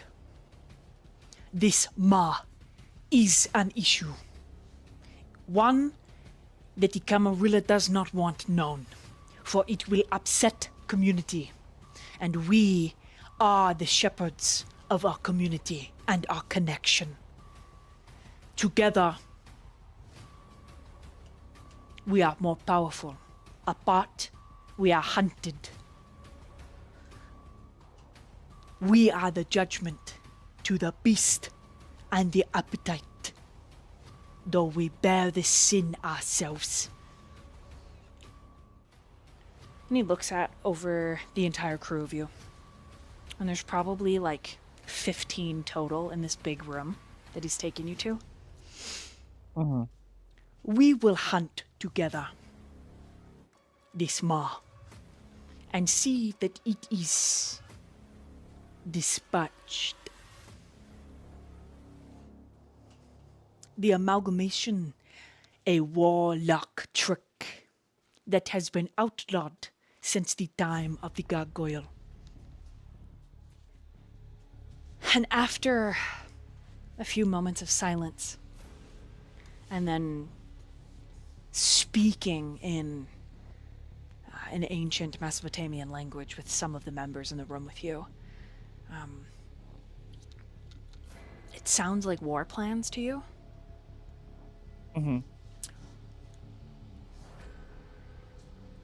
He tells you to come with him. I do. And the two of you sit in these backless chairs. They're kind of like plush bucket seats that like rise up. They seem to have like a mid-world architecture to them. We have not been able to find your sire. We are looking. I understand. We suspect Anak involvement. We suspect Anak involvement in many deeds that have happened across the city, including the Ghoul family of the Marseilles. They have stepped out of line, and for it they will be punished. We will fight appetite with appetite, glory and honor. And you will be by my side as we do so. A blood price for the loss of your sire needs to be paid. I am here, and I will do as you say, sir. I have other questions of a personal nature. If you do not wish to indulge my curiosity, I will understand. I come to you not as your primogen, not as your greater or better. I come to you now as a friend. Morrigan owed. And he relaxes a little bit, that stiff posture, and he reaches across the way to like kind of gently touch your knee. It's a very human act from a kindred so old. Mm-hmm. What does the gangrel mean to you? She means the world. I would give anything for her. I know it is not right of a judge to love, but love I did. I will bear her consequences. You already have. You have paid the price for all of them. But it is understood why your judgment is clouded. Though love is not forbidden in our ranks, it will mean you no longer can bear the mantle of assassin. Are you willing to return your dagger for her sake? An entire chapter, actually, most of the story of her life as an assassin. To lose this is to give up what made her her, in a way. And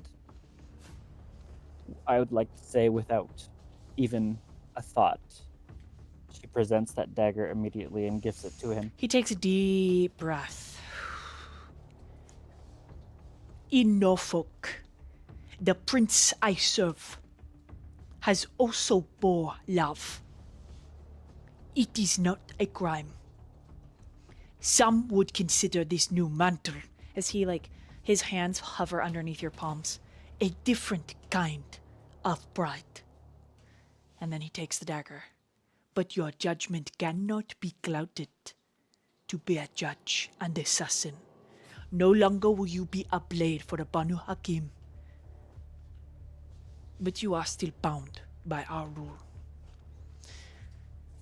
He holds the dagger aloft. It melts in his hand. Burning hot. And is nothing but molten metal on the floor. And then he reaches forward and he crafts a set of rings. They harden when he exhales. And he puts both of them in your hand. For you and your bride. The same that you have treated our order, will you treat your commitment to her. And every sin she commits, you will bear the responsibility of. You understand? I understand. I will be the shield, and I will take the blade. Then as the order of our customs, we will seek to the Primogen Council a red wedding. This you understand? Yes, sir. She will come into our clan, and we will teach her the way. But she will never earn her blade. Yes, sir. I understand. And should you, in the event, death or otherwise separation, should you decide to earn your blade, it will be twice as hard to walk the path of redemption to return to an assassin. As it should be, sir. Good. Then rise, Morrigan Ode, with new and different honor. She does so. It is very hard to stand with how much your body has suffered, and that He stands as well. Is there anything else I need to know? As a confidant and friend. That's a big decision. And because she just made a promise to do what's best for Aurora, Mori says, there is one more issue, sir. And I believe that issue's name is Stone. Do you know of him? He frowns like you've just mentioned something so gross.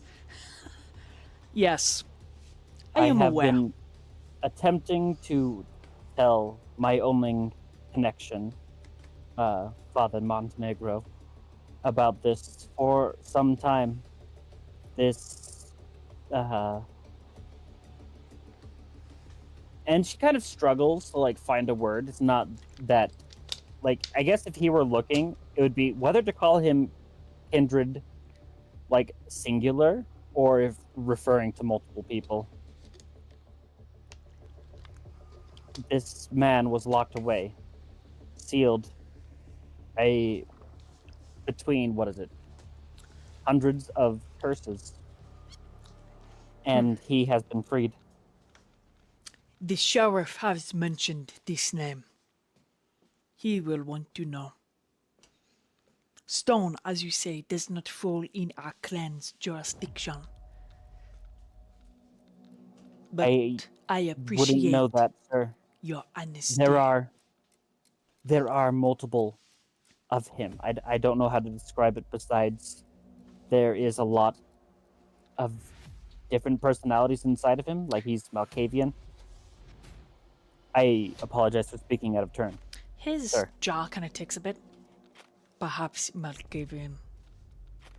Perhaps not. And he gives you a little bow. You have honored your clan and your name this day. Come. We will return you to your coterie. And she bows and follows after him. As you step out into the hallway, several other Banu Hakim members, they're standing with their chests and face towards you, and as you step past each one, they turn away. As a metaphorical, you've turned your back on them. You've left the mostly celibate path of the Banu Hakim, the extreme Banu Hakim, the Alma Banu Hakim, because Father Montenegro, it never was quite like this. His rules, they Right. still fell into the jurisdiction of the Banu Hakim, but Alma, he's called the Judge. He is probably one of the oldest Banu on the continental United States. Yeah. But he walks just a bit before you. And they all stay facing him, but when you walk a little bit behind, they turn around. And at the door, you have nothing to be ashamed of. You have made a choice. That is it. You have been weighed, and now you will walk that path. Then he shouts in that ancient language, and they all shout back. And then all at once together, they raise their arms, and just a really thin, quick slice. We fight. We protect. We defend. And we judge. There are no gods for Kindred. There are only those who are willing to be the line in the dark. There are only those willing to be the wing for the innocent to shelter. We are those night falcons. We are the owls that hunt out and root evil. We are the cats in the night, the jaguar that defeat, maintain, and destroy. There is no force of nature that we are not afraid of. No force of nature that we are afraid of. That's what he says, sorry. We are the judge. We are the final say. We are Banu Hakim. And they all shout together. And then he puts a hand on your shoulder very gently because you're so torn up. Your sire would be proud. And he holds the door open for you. He walks through. And you return to the main area of all of Elysium, really. Your time is yours. Where does Mori go? Did Mori see the door that Aurora went through? Or did Mori leave so quickly that she didn't see any of that? So you're back now, like, in, like, the speakeasy part, like, the lobby of Elysium. He didn't take you back to the council chamber. Oh. Yeah. I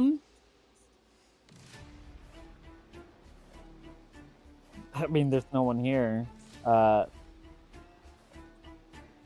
He, I'd probably say, tries to figure out how to adjust, like, herself and, like, to more of a devotion of specifically Aurora, and realizes that this sort of promise that she made is kind of cuts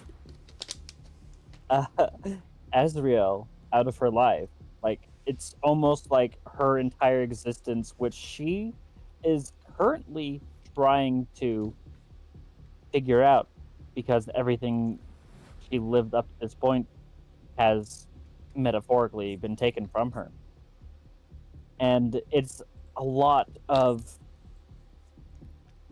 internal struggle, but also a form of, well, not love, or not, God, word, yes. She is happy with the choice she made for Aurora's sake. She is happy that she could take the pain for the rest of them. At least according to what she's been told. So, yeah, probably just sitting on that couch and zoned out is what it would look like. Okay. Then I guess from there, we will meanwhile, Aurora or Damien, what do you guys want to see? Damien. I'm so curious to Actually, see if let's- my things. Let's do Aurora.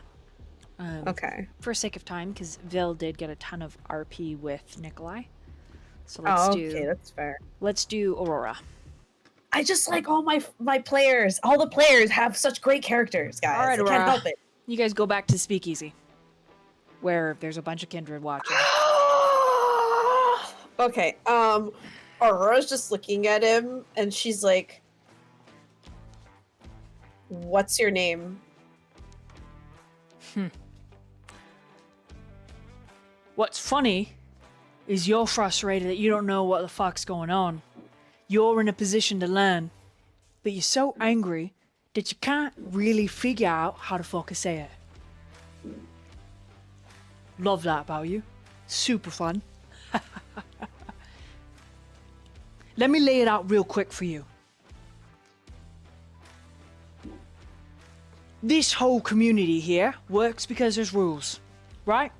Before you were dead, you didn't just go out murdering people, making choices, and decide to be a vigilante, right?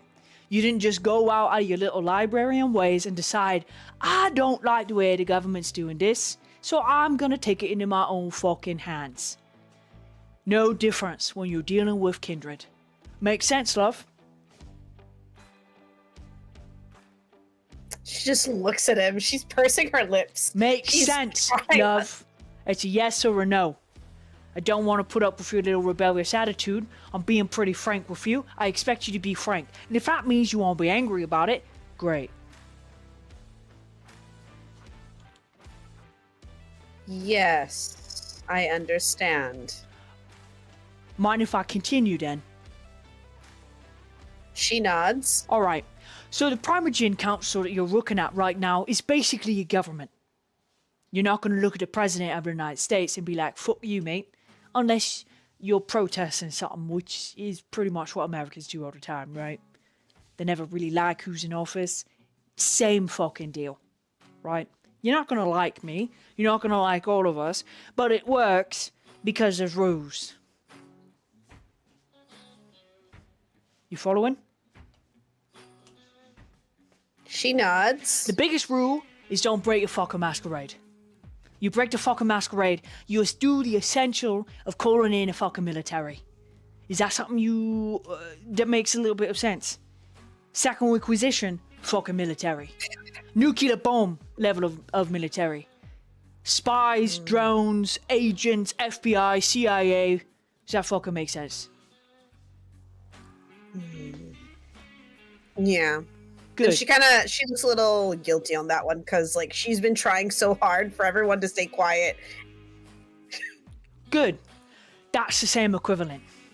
Humans outnumber us like 50 to 1, give or take.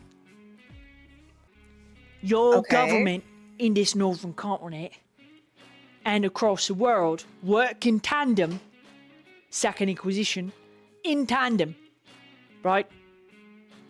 There's about 1 billion fucking different agencies in terms of manpower, 1 billion that are looking to see us scorched in the sun. That make sense? Mm-hmm. So we're all just fucking trying to survive. Most of us, including your primogens, right, don't want to hear you whining about we didn't agree to that. What makes you fucking think anybody 100 years older than you agreed to this fucking mess? You think any of us really did?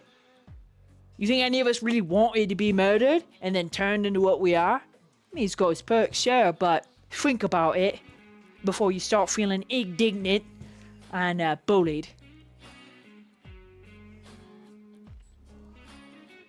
I wasn't complaining, was I? Ugh, he rolls his eyes. Not outwardly. I appreciate it. But are we level? Does that make sense? Why did you want to talk to me? Why do you care if I know all this? Oh my god. You are so fucking dense. I could tell you were pissed the entire fucking time. Aurora gets a little quiet. She's like, well, it's just because there's circumstances that could have been avoided. Because you if want people- control. That's it. You want control. And it makes sense. Your beast wants control. You want control. It's what we all want. Everybody wants control. Whether you're dead or not, you want control of your own life. But guess what? You live in a constitution on this continental United States where there's fucking laws for humans which kind of apply to you as a kindred. And then there's the masquerade law because now you're a magical beastie that everybody's gonna want to fucking gank. Well, okay, thank you. I appreciate you telling me this. Yeah. She just sits there, like, kind of twiddling her, like, she's like, has her hands in front, just like looking at them. She's thinking, like, putting pieces together, like, okay, what rules have we broken? And like thinking of like, okay, Damien is a problem. And then she kind of looks at him and she's like, anything else you wanted to share? You're a part of my clan. So therefore, I'm technically kind of responsible for you. Even though y'all were abandoned, like... Yeah, that was kind of like, you know, it sucks waking up, you know, car crash and everything, and then just being like, oh, well, you're in the hospital. What happened? And I'm like, I don't know. That's, you know, not really particular cool. Right, It's not sucks. great. We all get it. A lot of us were just murdered. Outright fucking ganked. Listen, love. Your story's not unique. But your experience gets to be. Because you're a special little fucking starfish. Just like the rest of us. And she laughs out loud for this. It's like, I am not a special starfish. I am it very much seems Fine. like I am I'll take one the of special many in the starfish sea. label, and I'll be the special starfish, and you'll just be a librarian. Huh? Very good. And you are a very good special starfish, I'm sure. I know I am. To get Thank you. to where you are as leader of Gangrel group. Look, do I people. want to be a leader? No. Do I want to follow the rules? I guess. Are the rules there because they've worked for, upwards of 1,000 years? Pretty much. It's not fair, it's annoying, but guess what? Any kind of governmental institution, not fair, pretty annoying. So my next question is, I don't think you're all usually here. It's very weird to have a bunch of leaders just in a city just for this. So Obviously, what are we're you not doing here for you. Obviously, we were hoping you were smart enough. I thought you were smart enough to put together that mall we already knew about and all the freaking flesh amalgamations and we're fucking dealing with it. Was that not obvious? Well, I'm glad you're dealing with it. Then I can leave, right? No. Why not? Listen, love, let me explain. Being in this city, you're gonna have to follow the rules. And you're always picking a side, whether you want to or you fucking don't. Unfortunately, that's just the reality of it. Think of it like, we'll talk about Las Vegas, right?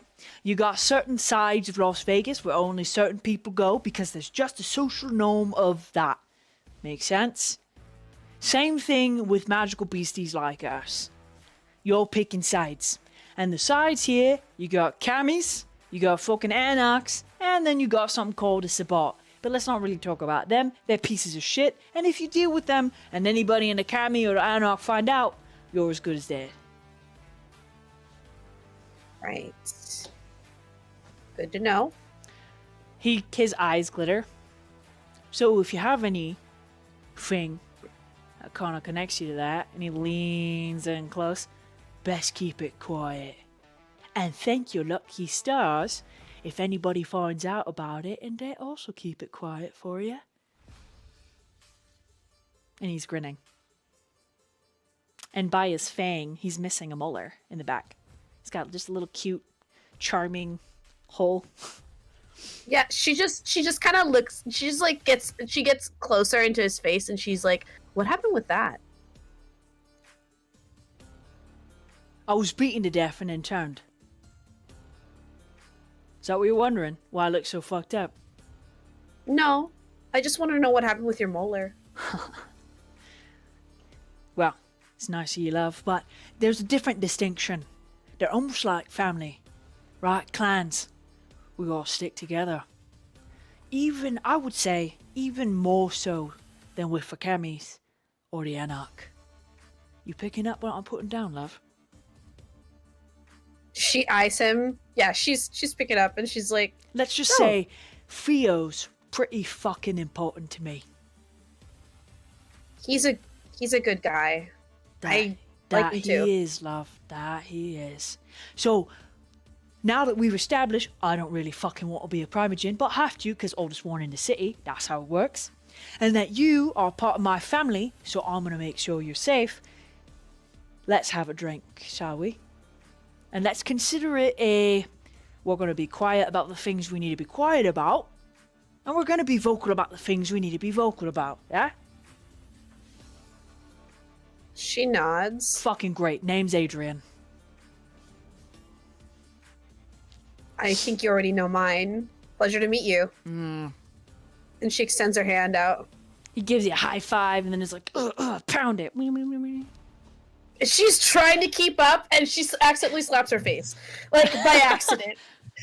Fuck, She's like, I'm not gonna lie. I- I honestly thought you were very, very fucking smart, like a PhD.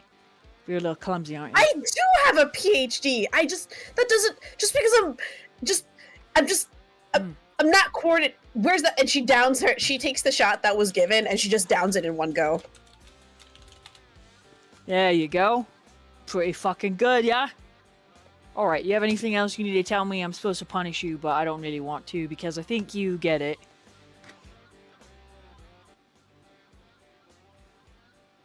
When are you guys going to deal with what's in the woods? There's a lot of legal paperwork, but all the clans are finally trying to fuck around and find out together, but the ministry's been a fucking dickwad trying to fist a Nosferatu who don't consent to no fisting without lube, and us gangrels are just sort of lost in this stalemate because all sorts of weird sabot shovelhead bullshit's happening in our forest, and we don't fucking like it. Yeah, that was weird. That was really... did not expect that. Let me tell you Also- something also straight and clear. Us gangrel don't fucking like them warlocks. The Tremere, bitches. They take people and they unconsentingly fuck them up, fold them like paper, and Samitsi's are no better. And the Samitsi Primogen's not even here, that fucking cunt. What is he like? She, Samitsi fucking Primogen, She. she Oh, is a sorry. fucking weirdo who wants nothing more than to give me tits, and I don't like it. What do you like? I She's like Dora's genuinely trying to get to know this person. He's like, huh? This is so... I like fucking drinking. I like fucking anarchy. I like lighting fires, mosh pitting, getting loud, tattoos, piercings, riding my motorcycle, having parties out in the wilderness with the wolves and the bears. That's pretty fucking fun. What I don't sounds like really cool. is when my children are idiots and do stupid shit. And he looks at you. Wait. Are you... Seriously? And you just left me at the hospital? And she's mad at him and she gets in his face. You left me at the hospital with a note! Literally a one-sided page note! Oh. That's all I had! Hate to break it to you, love. I didn't make you, but I am your granddad. Then who did? I want to give him a piece of my mind. I'm sorry, but your sire's dead. You're never gonna meet him.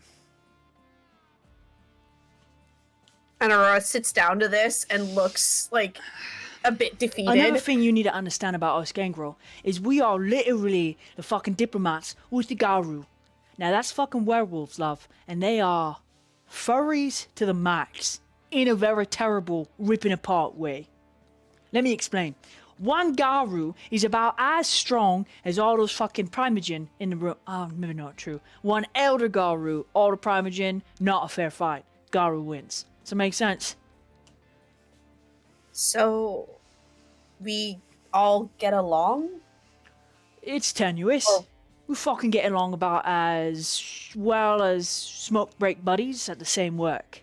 You see, none of us really want a masquerade broken, even the werewolves, and even the fucking, what are they called? Changeling? Fairy folk. It's only a couple of the city though. They barely show up. Barely even worried about them. Doesn't matter. But nobody wants the fucking humans to be like, hey, there's people that we need to genocide, because they like doing that. They have a history of genociding each other for the differences because they're assholes. I have a question for you. Alright? Are you okay? Seems like you're dealing with a Oh lot. my god, don't. I am trying to be as formal and informal as I possibly can. Don't ask me fucking weird fucking questions. Don't be a cunt. I'm just asking because this is what people do. I'm just trying to explain to you This is everything weird. you need to know so that you don't keep making more mucked up fucking decisions. And then I have I'm to kill you. trying. Don't want to have to destroy you. Because you weren't sanctioned to be made. People that aren't sanctioned to be made, they get fucking destroyed. Unless somebody pays the price. Your price was paid by Isaiah's life. Alright? Who was he? Who were they? Why did they make me? Never mind. It's Because dumb. of your connection to the fucking Mercies. They had your name on a list to kidnap and force your mom to do what they wanted her to do. And now your mom's gone missing, which I know now. You know, you kidnapped. Great, good for you. Hopefully you can figure that fucking mess out. Yeah, that's... Yeah. Oh, by the way, your God. parents, don't worry. We took care of them. I mean, your dad and your sisters, they're all fine. Really? Yeah, it was easy to And get them there- out of the fucking city. What do you think? I'm an asshole? Yeah. I mean, I am, but... And there is like tears in her eyes. Oh my and God, it's don't like a fucking cry. huge weight. Like, Ah! and she gives him a hug. No! Yeah, that's Get like off me! the most, Get off me! and she gives him a hug, and it's like the most warm, like, and she's trying not to cry and be emotional. Like, this is the one thing that, like, this is the reason why that she's been doing what she does, is just to to get Damien's shit out of the way so she can do her own stuff. And it's like that instant release of, like, stress. Oh God, he does not hug you back. Oh, that's fine. And then he, like, kind of pushes you back and, like, shoves a napkin in your face. Look. Oh. Yeah, sorry. Shit fucking happens and it's not ever fair. It's normal for all kind. We're all fucked up together. It's really, really normal. Well, I need you to keep your shit together. And by that, I mean no more masquerade breaches, and you start coming around to Elysium, and you start following the rules.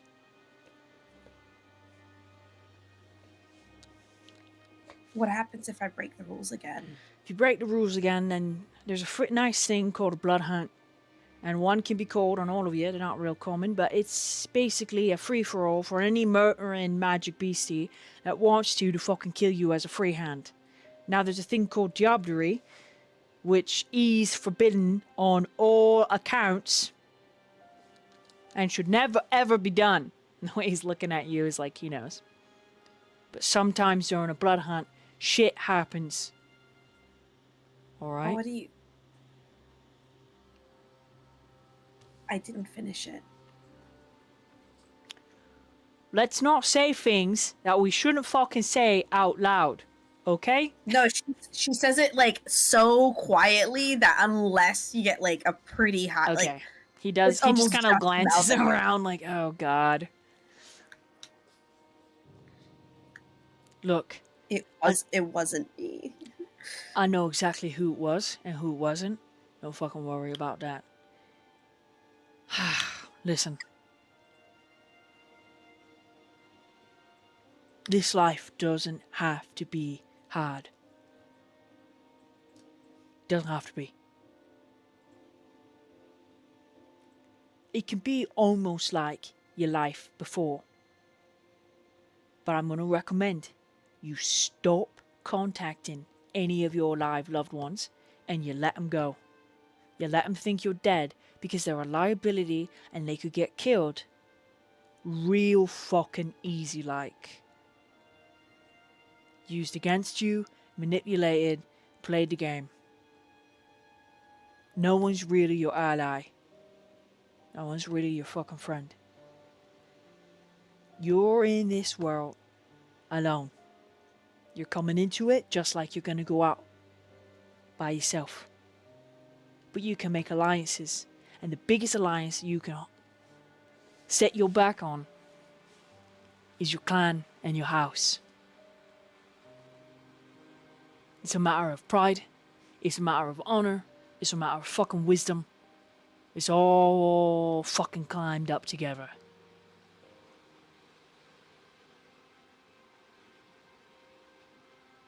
We gangrel protect our own. It's what we've always done. And we're probably some of the best fucking diplomats because we don't play their little fairy bullshit games. That Toreador? Ugh. Ministry? Fuck.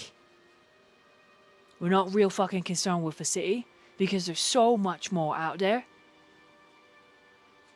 Cities take up a tiny little bit of a wilderness. And one wrong move and our city's gone, and it's nothing but reclaimed by the warlords.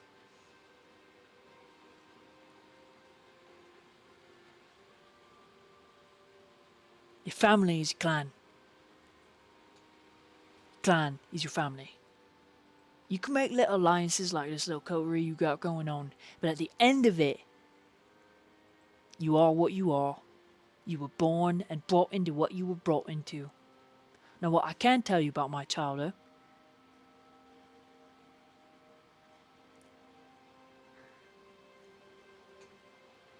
real smart, that one.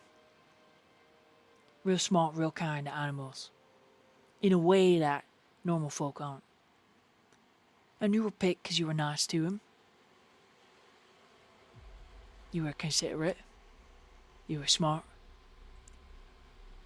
You didn't have too many interactions with this before you returned. I think it was a split action accident where you were just... Don't know why I wasn't consulted. Probably because it takes a long time to get permission for creation.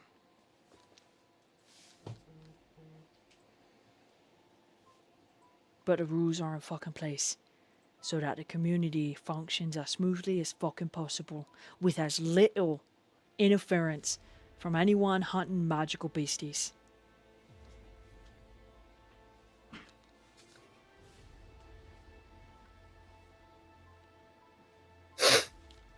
And Aurora just says quietly, sorry.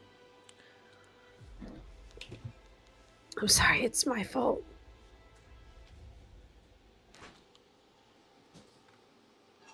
It is what it is, love. It is what it is.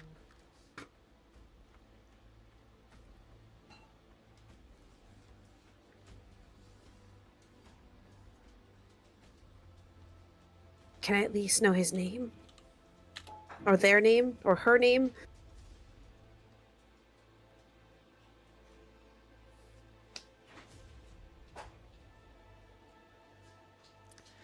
He takes a breath, and there's he doesn't bother hiding it. There's a lot of pain there. And he takes another shot.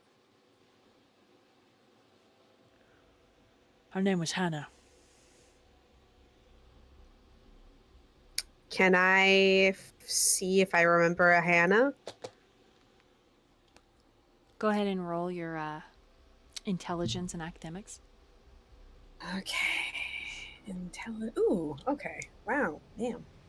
Can I use my higher tier dice? Mm-hmm. Okay, thank you. Oh my god. Okay, ooh. If I don't remember Hannah, I'm gonna be upset. Okay, so that is 1, 2, 3, 4, 5, 6. You received a fan letter from a Hannah. Every scholarly journal that you posted at the college, they read voraciously.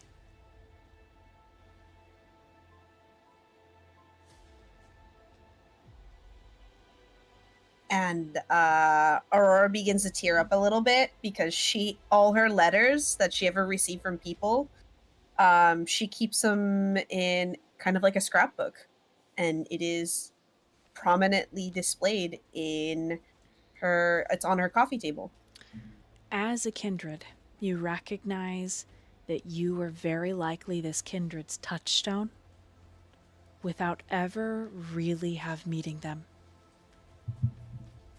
In a way, this gangrel fell in love with you through your work.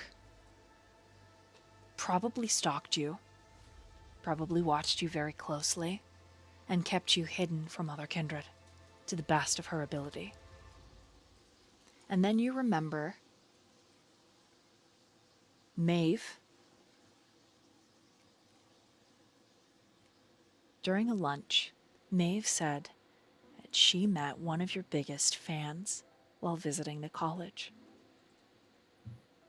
An adjunct professor that worked at night, who was quite proud of your accomplishments. And you wonder if it could have been her.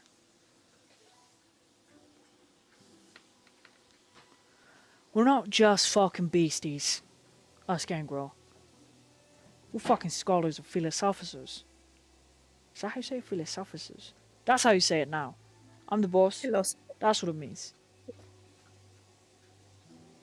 You were important. Aurora, That's all there is to it. Sorry if you wanted more. Aurora, you can tell that Aurora is feeling really broken up about it, and sorry, she's trying not to cry, and she's keeping it together because she feels responsible.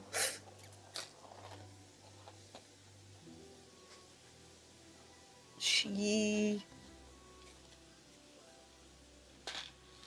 was just nice to receive, people don't really read scholarly letters or scholarly journals and stuff like that, and it was just nice to receive, a note every once in a blue moon. Hannah was what I like to call, well, her nickname was Smart Specs.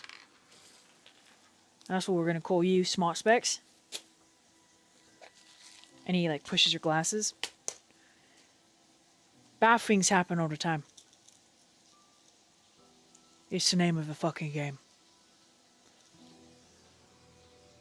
But you are where you are now. And we got, well, a fucking city in turmoil, right? So in order to keep it fucking status quo, we're all gonna need to work together. And try not to fucking die.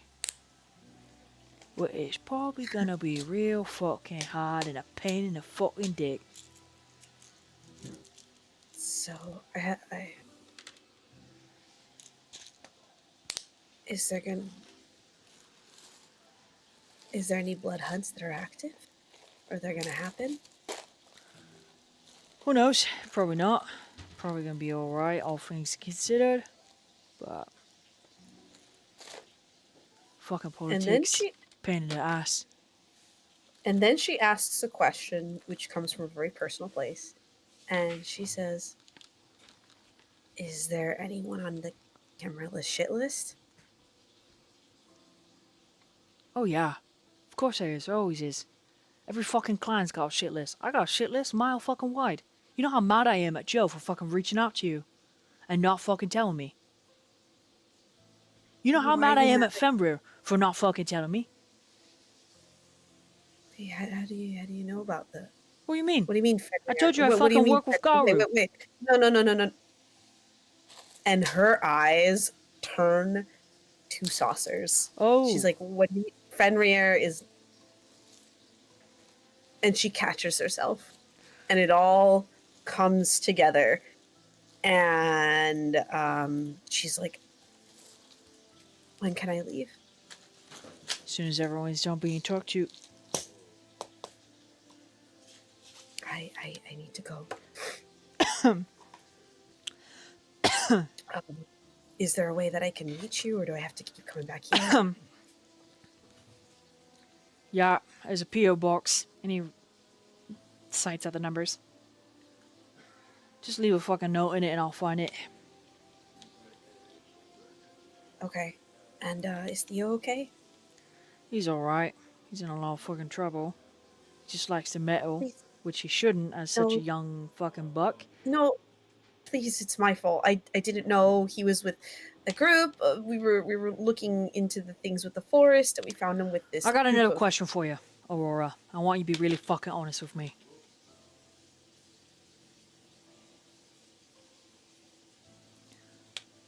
She nods. We got a real tenuous fucking relationship with a man called a bishop. He doesn't work under our fucking jurisdiction. You feel? Bit of a free agent, that one. I know you went to his church. I want you to tell me everything.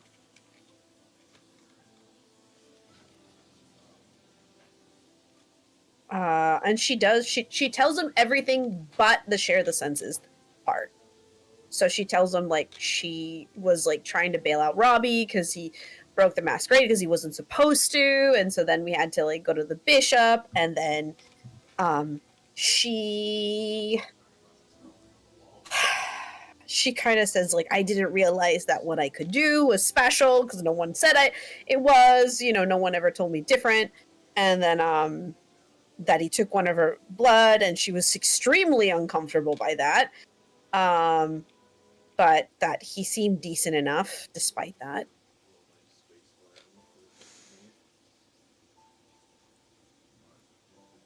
Thanks for being so honest. You remind me a lot of my Hannah.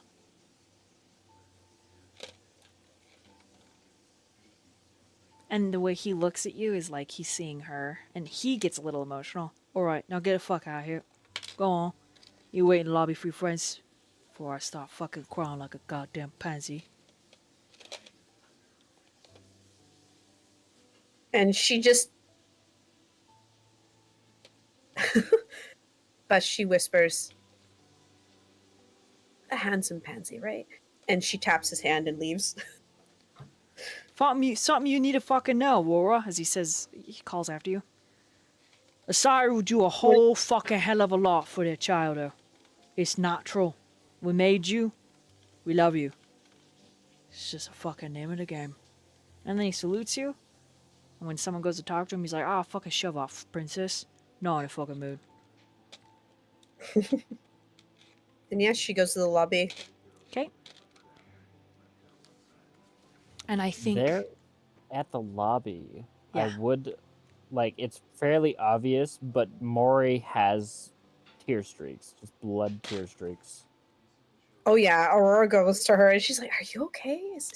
Oh my god, what happened? What did they do to you? Can I help you?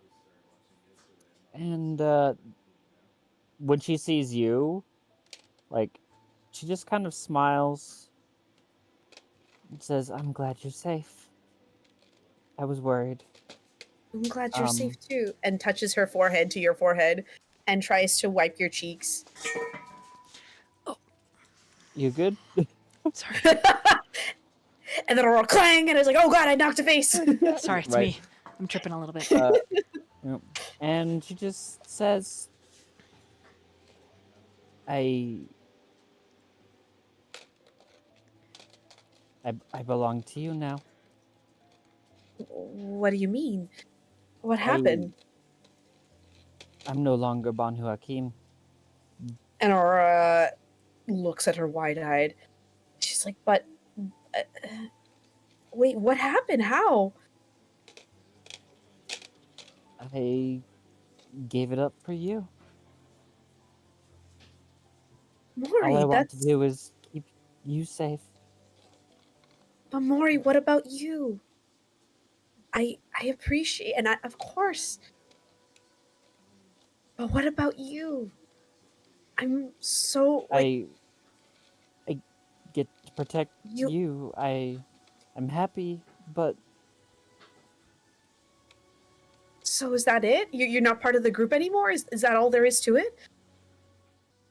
she struggles to say it. I'm yours, which means I can't be anyone else's. It's But what about... He's... She just shakes her head. I'm yours. Even if you don't love me, I'm yours. Mori, And of that course is I- where we're gonna end.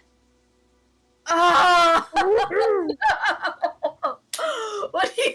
And everyone's like, what do you mean? What about Azriel? What is happening? The next time we will start with Damien, and we'll slide back all the way around. But that is it for tonight's session.